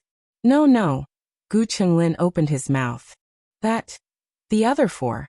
You shut up." Gu Chenglin closed his mouth, feeling wronged. As the brothers argued until their faces turned red, Gu Chongqing suddenly felt that something was wrong. He looked around and found that there was only the expressionless Marquis Gu left on the chair in the reception pavilion. His grandfather, who should have been waiting in the reception pavilion with Marquis Gu, was nowhere to be seen. "Where is grandfather?" he asked Gu Chenglin. They were arguing so fiercely. Only Gu Chenglin did not join them. Gu Chenglin said, "Grandfather went out. I think he went in the direction of the courtyard you were talking about." Gu Chengfeng also looked at him. "Why didn't you say so earlier?" Gu Chenglin pursed his lips. "I wanted to say it, but you all told me to shut up." Gu Chongqing and Gu Chengfeng looked at each other, and their hearts skipped a beat. Grandfather went to carry sister. How could we forget that grandfather is that girl's sworn brother? Gu Chengfeng gritted his teeth. "Grandfather, you are too much." Gu Chongqing flashed out. "Hey, wait for me." Gu Qingfeng followed closely behind. Gu Yan and Gu Xiaoshan also quickly chased after them. Gu Qinglin looked at them and then at his father, who was still in a daze. He reached out to the door. "Wait for me." The group of people pulled each other, desperately trying to shake each other off. When the brothers arrived at the courtyard where Gu Jiao was waiting to get married, they were very surprised to see the back of their grandfather. Why didn't he go in? "Grandfather, why are you in a daze?" Gu Qingfeng walked forward and asked as he followed his grandfather's gaze to the courtyard. Then he was also stunned. On the path covered with red silk, Dukan sat quietly in his wheelchair, facing Gu Jiao's boudoir. Everyone around him looked at him nervously. Xian Yuanqi and Liao Chen stared at him without blinking. The people outside the courtyard couldn't see his expression, but they could feel that he was using a lot of strength. He supported himself with both hands on the armrests of the wheelchair, and stood up little by little. It was obvious that he used a lot of strength. Even so, he didn't immediately sit back down. Instead, he stubbornly took a step forward. Then 2 steps, 3 steps. When he went up the steps, he almost fell. Steward Zheng gasped in shock. Xian Yuanqi and Liao Chen's fingers twitched. He raised his hand, indicating to everyone that he was fine, and that they didn't need to come over. After he steadied himself, he walked up the steps with 10 times more difficulty than normal people. Seeing him appear at the door of the boudoir, Yaoshi was so shocked that she couldn't speak. Gu Jiao heard the slow but firm footsteps. She blinked under the veil and a slender hand reached for her. "Jiao, father will send you off to get married." In the Xianyuan family, there was a custom of the father carrying his daughter when she got married. When Xianyuanzi married Dukan, who was still heir Jing, Xianyuanli carried her to the bridal sedan. He had once promised Zi that there would be a day when he would personally carry their daughter to the bridal sedan and give her to a man she could entrust her life to. 3 years of being in a vegetative state had tortured him to the point that he didn't look human. He had finally recovered a bit, but he still couldn't compare to a normal person. His legs were sore and weak. It was difficult for him to support himself, not to mention carrying someone on his back. However, even though he walked very slowly, he walked very steadily. When he was alone, he could fall countless times. But when he carried his daughter, he couldn't fall even once. Gu Jiao lay on his thin back. She could clearly feel the muscles all over his body exerting strength. With every step, his legs trembled slightly. It was very difficult for him to walk. In just a few steps, he was already sweating profusely. "Why don't we?" Gu Qingfeng couldn't bear to watch. He wanted to go forward and help, but he was stopped by Gu Changqing. Gu Changqing shook his head slightly at him. Gu Qingfeng sighed. "Okay." Dukan carried Gu Jiao to the gate. Seeing that it was him who carried the bride out, Xiao Heng and little Jing Kong were also surprised. Little Jing Kong even forgot to babble. Dukan carried Gu Jiao on his back and solemnly told Xiao Heng, "From today onwards, I will give my daughter to you. Don't let her suffer, and don't let her shed a single tear." Xiao Heng solemnly replied, "I promise you, father." Although he was her foster father, he was more like her biological father. He deserved to be called father. Dukan sent Gu Jiao to the bridal sedan carried by 8 people. Black Wind King also followed. Today was Gu Jiao's big day, so it also wore a big red flower. In the mansion, Madame Yao held Gu Xiaobao's hand and watched Gu Jiao leave in the bridal sedan from afar. Her tears fell uncontrollably. Liao Chen, Xian Yuanqi, the old duke, and Gu Changqing all came to the gate to see Gu Jiao off. After greeting them one by one, Xiao Heng got on the horse. Little Jing Kong was not familiar with his child's saddle and could not undo the buckle. He sat on the horse and waved to everyone. "I'm leaving. Goodbye, foster father. Goodbye, granduncle. Goodbye, master. Goodbye, big brother. Goodbye, brother Chengfeng. Goodbye, brother Yan. Goodbye, brother Xiaoshan.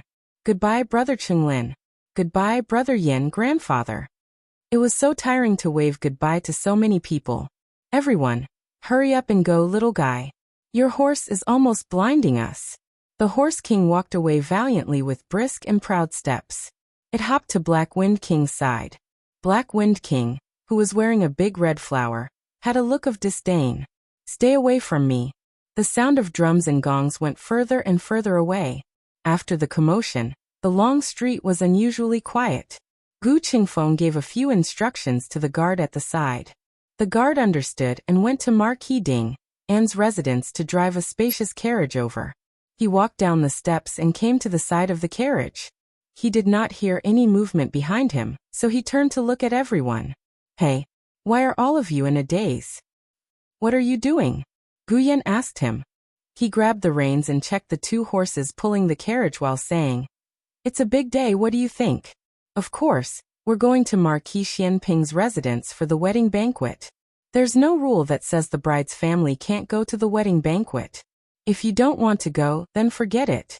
I won't force you. You don't have to wait for me to come back tonight. I'm not drunk." Before he could finish his words, he sensed that something was wrong. He turned his head around with a swish.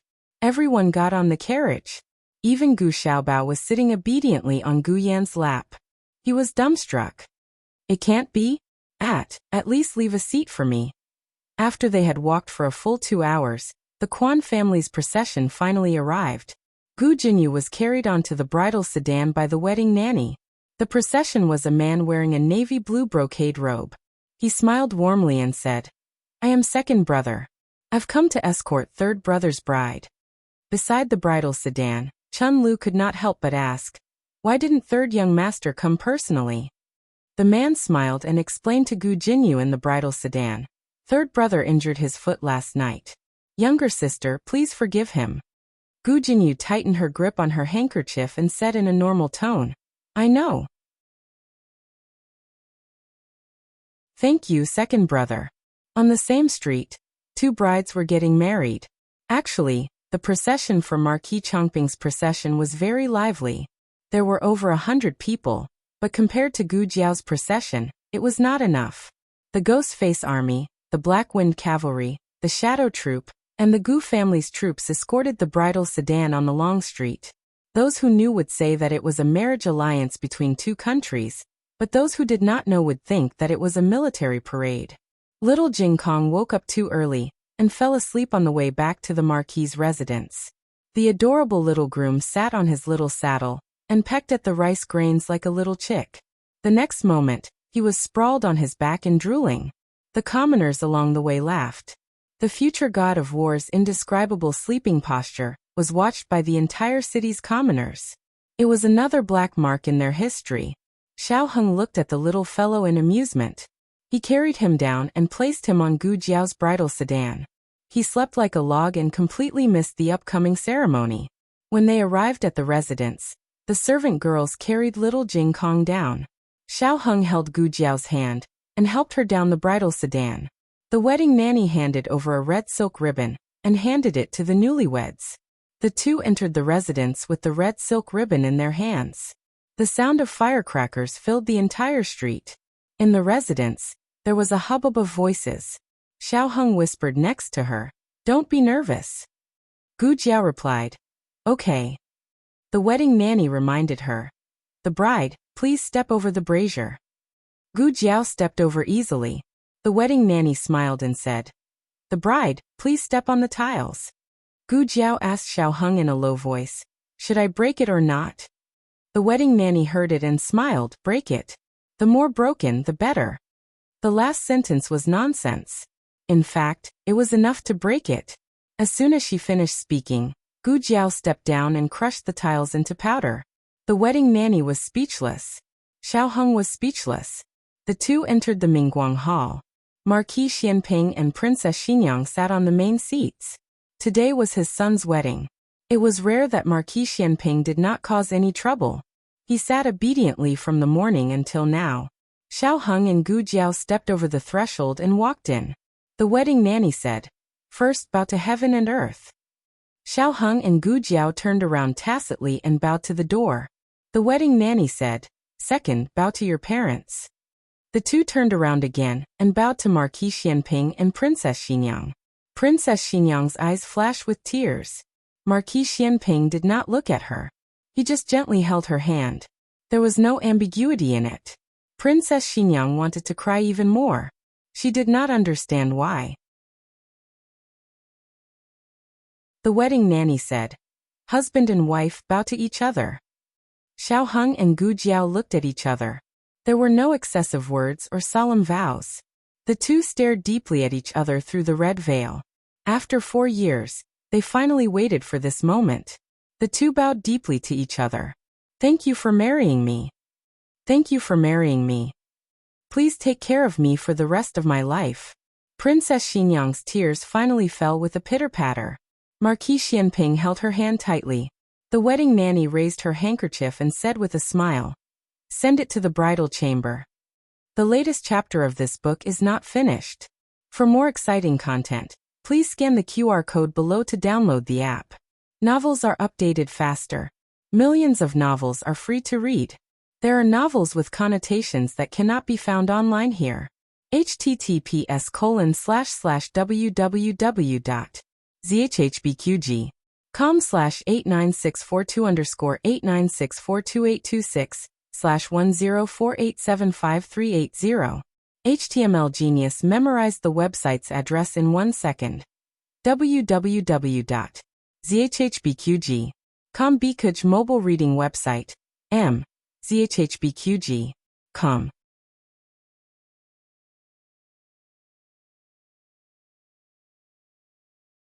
Chapter 925. The latest chapter of this book is not finished yet.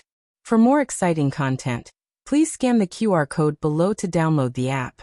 Novels are updated at a faster rate. Millions of novels are free to read. Novels with content that can't be found online are available here. Xiao Heng held Gu Jiao's hand and went to the princess's residence amidst the cheers of the men. Princess Xinyang had renovated the Lanting courtyard, which had the best view, to serve as the couple's residence after their wedding. The red silk on the ground had not been broken since they entered the residence, and had been spread all the way here. Even the wedding of Princess Xinyang and Marquis Xianping hadn't been like this. The main reason was that Princess Xinyang refused to let anyone spread the red silk inside. Now, for the sake of her son and daughter-in-law, the two residences were almost connected. It was the most intimate time in 20 years. Be careful. When they arrived at the entrance of the courtyard, Xiao Heng softly reminded Gu Jiao to step over the threshold. Gu Jiao nodded and stepped over. The quality of the veil was too good. It was impossible to see through it. She could only walk carefully under Xiao Heng's reminder. It was still early. The peonies and begonias in the courtyard were competing with each other in the sun, filling the courtyard with their fragrance. The two maidservants lined up on both sides bowed to the two of them. Yuya hugged Gu Jiao's small medicine box and followed behind them. Today was Gu Jiao and Xiao Heng's big day. Even the Black Wind King was wearing a big red flower, so the medicine box was no exception. It was a celebratory medicine box today. The medicine box was as quiet as a chicken in Yuya's arms. However, Yuya's heart was unable to remain calm. Wow, so big! She couldn't tell the difference between the Marquis residence and the Princess residence. She only felt that they had been walking for a long time, but they still hadn't reached their destination. Moreover, this mansion was just too beautiful. The fake mountain is the same as the real thing. She inadvertently blurted out her thoughts. Xiao Heng smiled and said, "It's a real mountain." Yuya was startled. A real mountain? Xiao Heng nodded. Yes, Jinshan. Princess Xinyang was a very particular person. She didn't want fake things. The stone mountain in the princess's residence had been dug up and transported from elsewhere. The green hills were already there. Even the lotus pond was original. Wild lotus flowers bloomed in it. The Lanting courtyard was near the lotus pond. Just now, when he passed by, a gentle breeze blew across the water surface, bringing with it the fragrance of lotus flowers, which was very refreshing. After entering the bridal chamber, Xiao Heng held Gu Jiao's hand and sat down on the wedding bed. This was the bed that little Jing Kong had pressed down on before. According to the folklore, letting the little boy press down on it would allow the newlyweds to have a baby sooner. Little Jing Kong did not know the meaning behind it. Anyway, he was more than willing to sleep on Jiao Jiao's bed. When the maidservant saw the young master and young madam coming over, she tactfully retreated. Suddenly, only the two of them were left. and the room suddenly became quiet. It wasn't the first day the two had met, nor was it the first time they were alone, but the feeling was very different from before. Perhaps it was because this time, they could become a real husband and wife.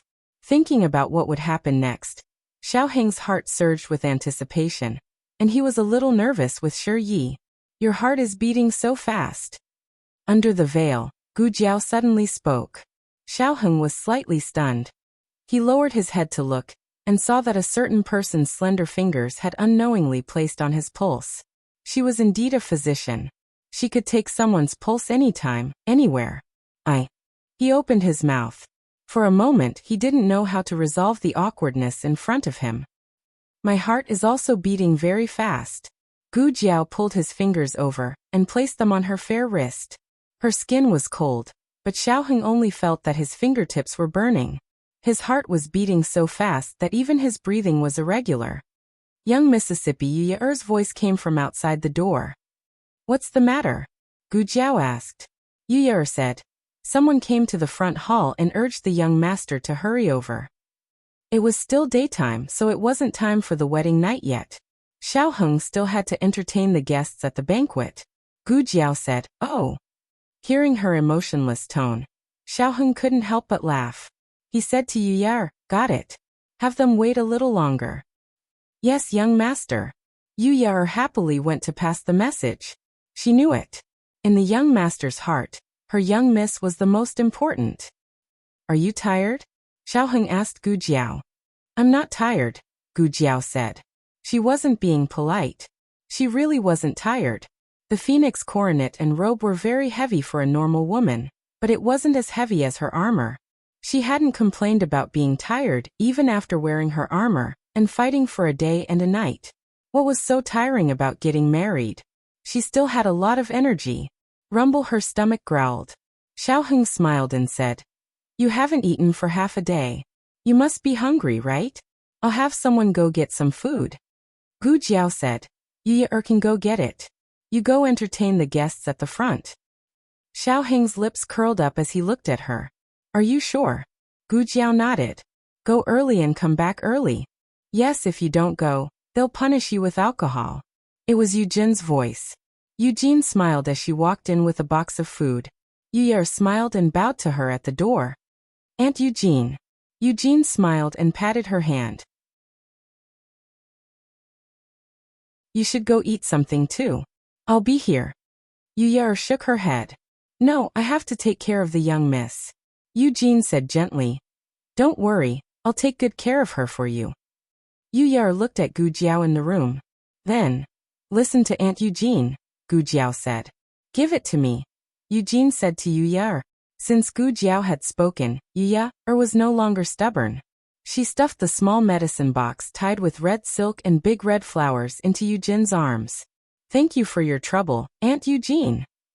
Bye. Eugene called over the servant girl beside her. The servant girl took Yuye to eat. Eugene carried the box of food into the room and said to Xiao Heng, Young Marquis, I'll be here. You should go quickly. Xiao Heng glanced at Gu Jiao and said softly, I'll be back soon. Gu Jiao nodded. Xiao Heng left the Lanting courtyard. Eugene took out the pastries in the box one by one. She put them on a tray and placed them next to Gu Jiao's hand. Gu Jiao didn't like sweet food, so these pastries were very light. She took a piece of crab cake and put it under the veil. Eugene poured her a cup of scented tea. She took the cup and asked, Aunt Eugene, what are you looking at? Eugene was shocked.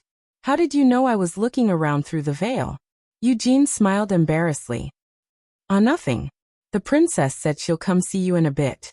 As soon as she finished speaking, Princess Xinyang walked over in her luxurious clothes.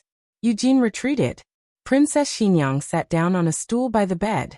Seeing that Gu Jiao was almost done eating, she coughed lightly and handed over the bundle in her hand. What is it? Gu Jiao asked. Princess Xinyang looked a bit embarrassed. Fortunately, Gu Jiao was wearing a veil and couldn't see her expression. She said in her usual tone, See for yourself. Oh! Gu Jiao took the bundle and opened it. She was instantly dumbfounded. You came here under such a hot sun just to show me this?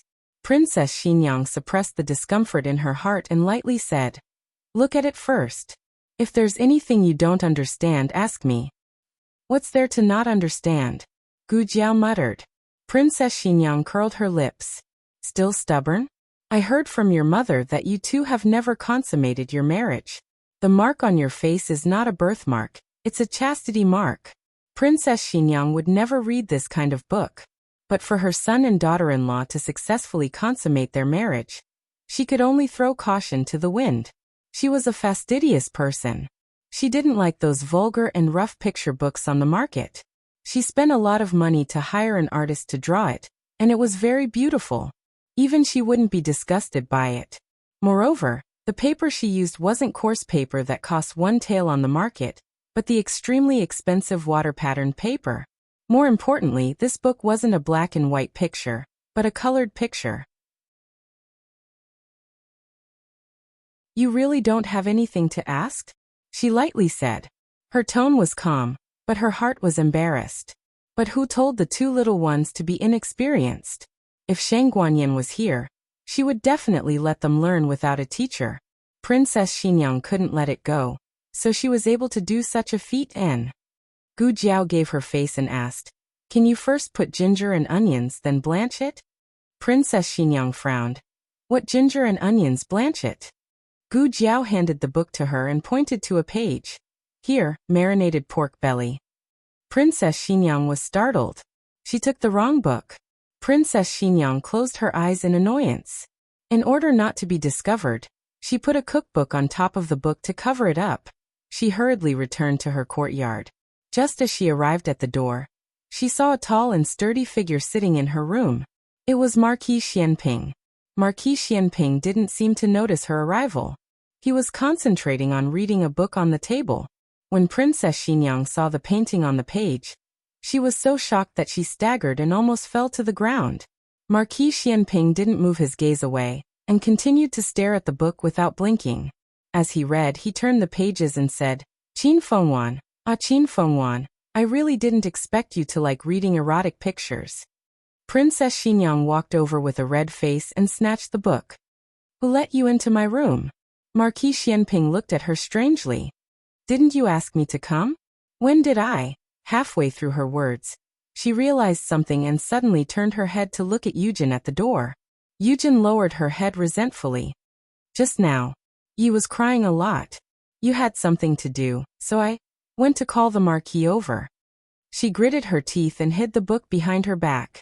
"But I didn't let you go through my things." Marquis Xianping defended himself. "It's just on the table. No, Qin Fengwan, it's no big deal that you like to read this. Who doesn't have a hobby?"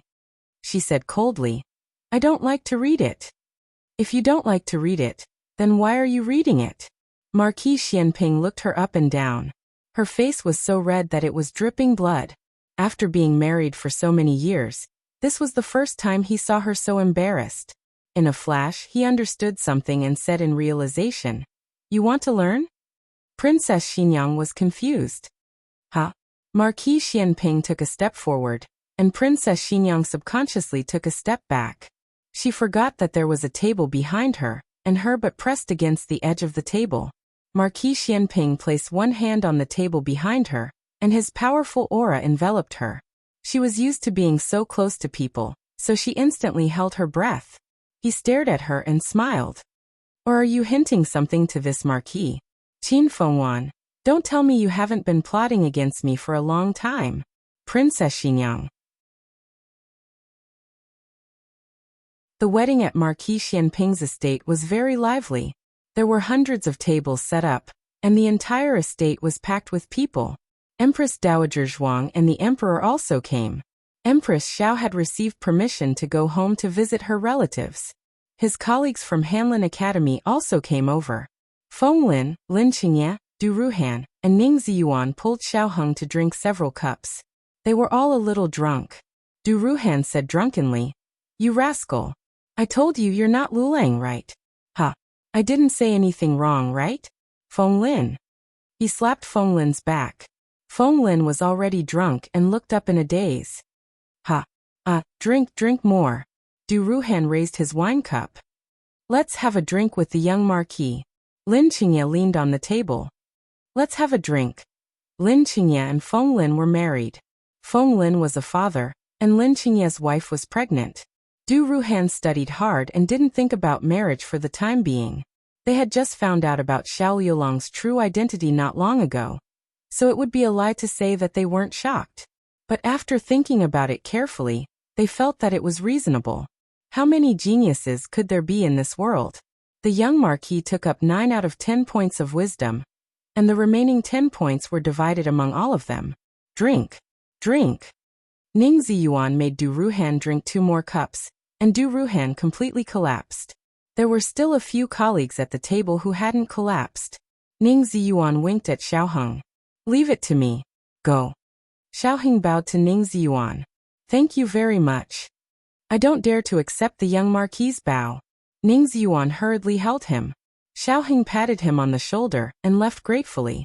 At the other table, the Gu family, who had discussed in the carriage that they would go to the bridal room to make a scene, were all stopped by Sheng Guanqing. In terms of martial arts, Sheng Guanqing was no match for Gu Changqing, Gu Chengfeng, Xian Yuanqi, and the old Marquis. But in terms of drinking games, 100 masters together couldn't even compare to one of his fingers. With his own strength, he had successfully defeated a table of bigwigs. Xian Yuanqi, the old Marquis, and the others were lying on the lawn. The army of the Gu family was completely wiped out. Sheng Guanqing sat on a stool with one foot on the corner of the stool. He casually raised his head and took a sip of wine. Being invincible is so lonely. Liaochen, who was sitting on the treetop, sneered in amusement. Sheng Guanqing said, Monk, what are you laughing at? Liaochen laughed. Have you forgotten that I'm not drunk yet? It's not certain if that boy can walk to the bridal room tonight. Oh really? Sheng Guanqing raised his eyebrows and looked at Liaochen with a faint smile. Liaochen narrowed his eyes. Why are you looking at me like that? Sheng Guanqing smiled evilly. Turn around. Liaochen turned around. Under the bright moonlight, Taoist Qingfeng, who was wearing a dark blue robe, stood in the wind. His expression was cold, and his eyes were full of murderous intent. Liaochen's scalp went numb. Taoist Qingfeng looked at someone on the treetop and said word by word. You said you would wait for me in Sheng capital. You broke your promise. If I didn't break my promise, would I be hunted down by you? Liaochen clenched his fists and looked at Sheng Guanqing. Did you get him here? Sheng Guanqing spread his hands innocently. I don't have that ability. It was his stinky younger brother. Even he had been bribed by his stinky younger brother's new gun. Otherwise, who would be willing to drink for that boy? Humph. As night fell, Xiaoheng returned to the bridal room. The dragon and phoenix candles had been lit, and the room was covered with the word happiness, reflecting the charming candlelight. Xiaoheng used the jade rui to gently lift her veil. A delicate and bright face came into his sight. He had never known that she could be so captivating. It wasn't that she wasn't beautiful in the past, but tonight, in her phoenix coronet and robe, she was extremely beautiful. He looked at her and couldn't look away. Gu Jiao also stared at him in a daze. He always wore cool clothes. She didn't know that he could be so handsome in a bright red wedding robe. He smiled gently. Wife, it's time to drink the wedding wine. Gu Jiao was dazzled by his smile. They hadn't even drunk yet, but she was already drunk. Xiaoheng poured the wine. He thought of something and asked her, Will you get drunk again? He remembered that this girl could never drink more than 1 cup. I won't, Gu Jiao said. There was some hangover medicine in the medicine box. She had just taken it. The two of them drank the wedding wine. The sound of singing could be heard from the stage in the front yard. Occasionally, it would be accompanied by the excited cheers of the guests. It came from the distant sky, making the already quiet courtyard seem even more peaceful. The two of them didn't make a sound. They didn't make a move. They just sat on the bed obediently. Xiaoheng pressed his palpitating heart and asked her, What are you thinking about? Gu Jiao honestly said, I'm counting. Xiaoheng looked at her in confusion. Why do you need to count? Gu Jiao counted with her fingers. The book says that women need to be reserved, so I can only eat you when I count to 100. Xiao Heng's eyes deepened and his breathing almost stopped. Then how many have you counted now? He asked in a hoarse voice. Gu Jiao counted and said, 59, 60, 61. He couldn't wait anymore. The remaining 39 would take his life. Jiao Jiao, you don't need to count to 100. The book is a lie. He raised his slender hand and gently held the back of her head. He lowered his head and covered her soft lips. The moonlight was gentle and the night was endlessly dark. The large red curtain was slowly lowered, and the clothes scattered on the ground. There was a tempting fragrance. On the branches outside the window, Xiaojiu used his large wings to cover his head. Shame, shame. On the tall candlestick, the dragon and phoenix candles shed tears, looking like the blood of a virgin. The latest chapter of this book is not finished yet. For more exciting content, please scan the QR code below to download the app. The novel will be updated even faster. There are millions of novels to read for free. There are all kinds of novels that can't be found online here. https://www.zhbqg.com/89642_8964286/1048549711. HTML Genius will remember the website address in 1 second. www.zhbqg.com Bikuga mobile reading website. zhbqg.com.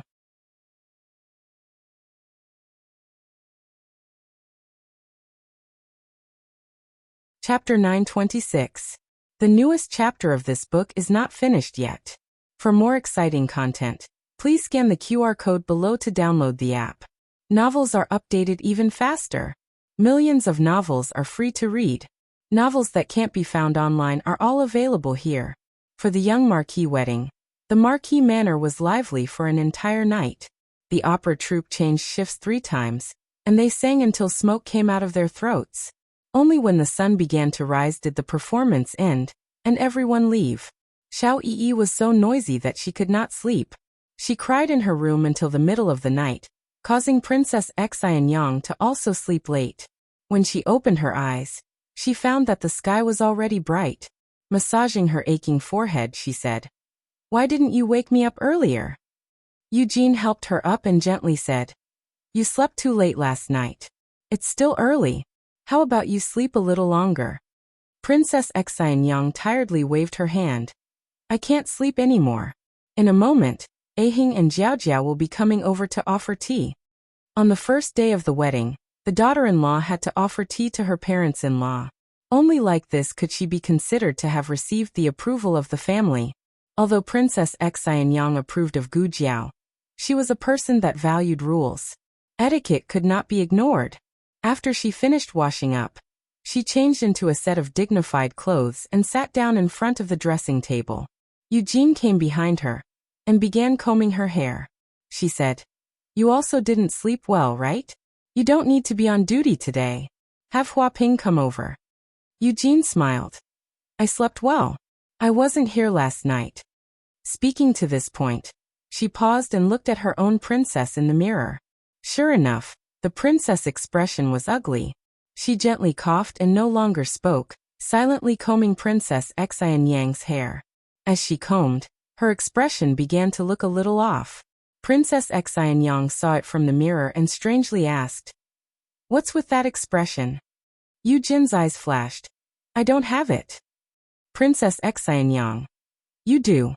Eugene opened her mouth and braced herself to say, "You next time, have the Marquis pay more attention." Pay attention to what? Just as Princess Xian Yang finished asking, she looked in the mirror at where Eugene was staring. It was her neck, and there was a bright red mark on it. She inhaled sharply, finally understanding where Eugene's expression came from. She sternly said, "It was a mosquito bite. It's not what you think." Eugene continued combing her hair. Oh! When she heard Eugene's tone, she knew that Eugene did not believe her. She sighed and said, "It's really a mosquito bite." "Whatever you say." Eugene raised her eyebrows. She tied her combed hair into a bun and fastened it to Princess Xinyang's head with a white jade hairpin. "The Marquis only left last night."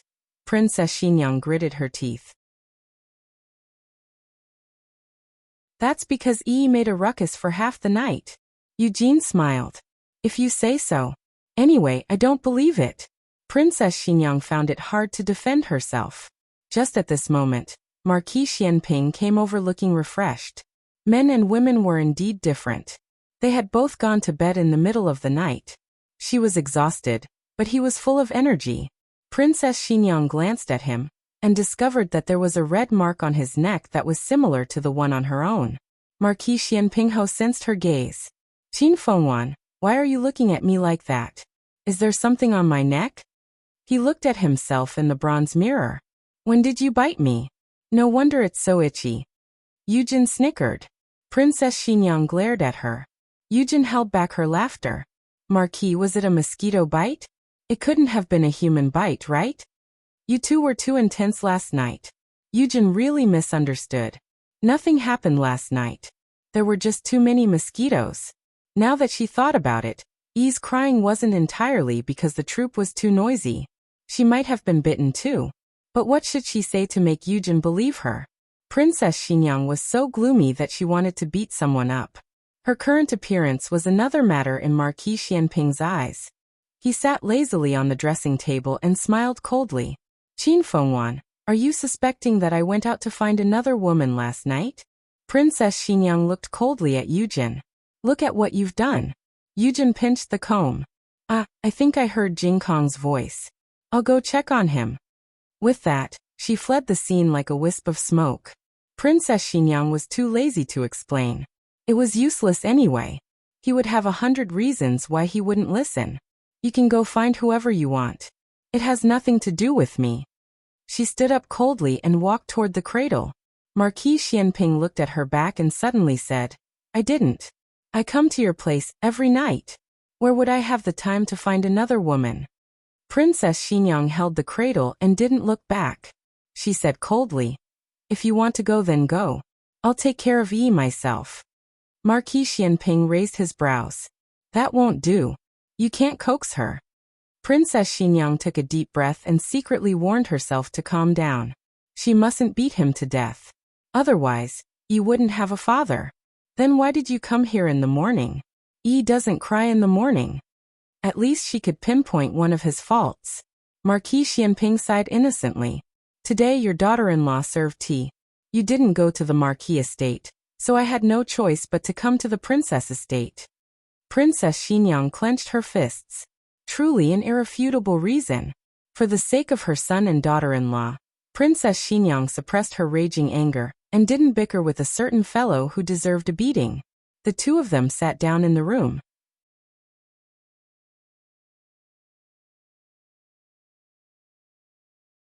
Xiao Yi opened her eyes and saw her beautiful father. She was so happy that she danced for joy. Where's Qing'er? Marquis Xianping asked Qin Fengwan while holding his daughter.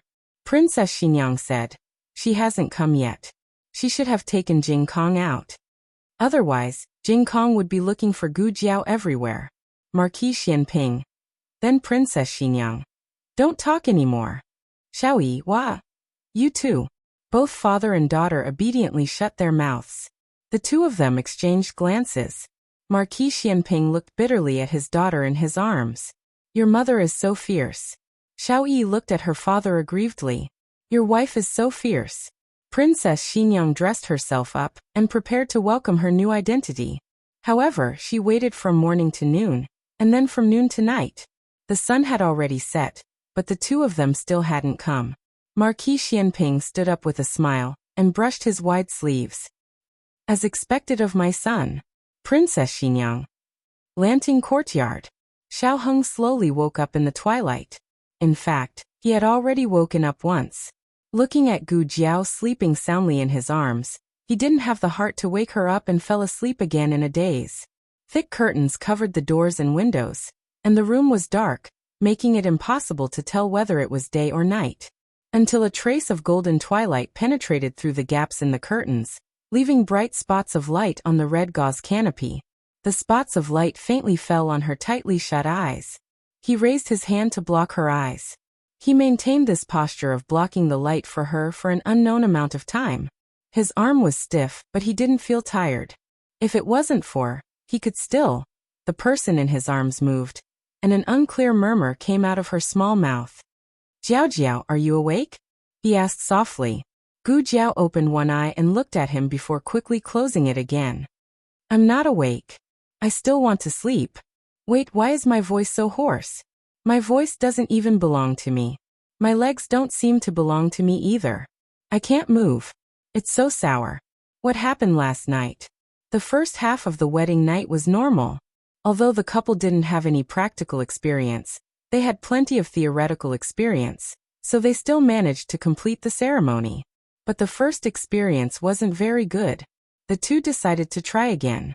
At this time, Gu Jiao was thirsty and accidentally drank the flower wine instead of water.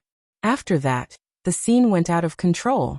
Xiao Heng had no choice but to dismiss all the servants in the courtyard, and ordered them not to return without his orders. This was also why no one went to Princess Xinyang to report the situation in Lanting Courtyard during the day.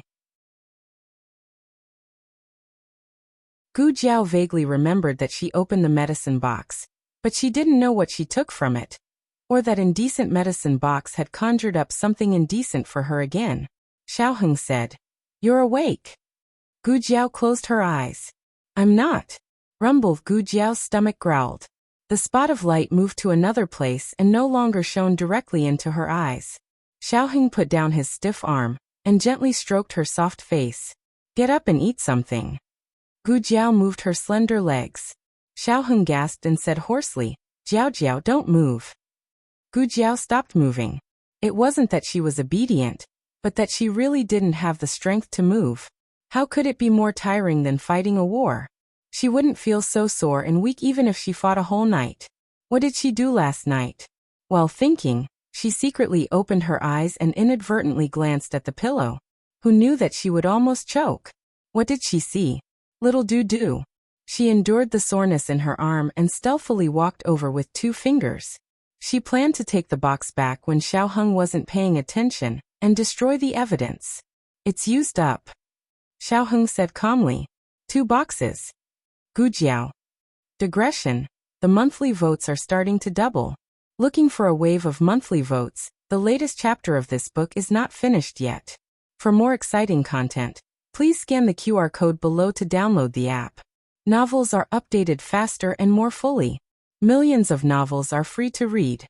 Novels with a deeper meaning that can't be found online are all available here.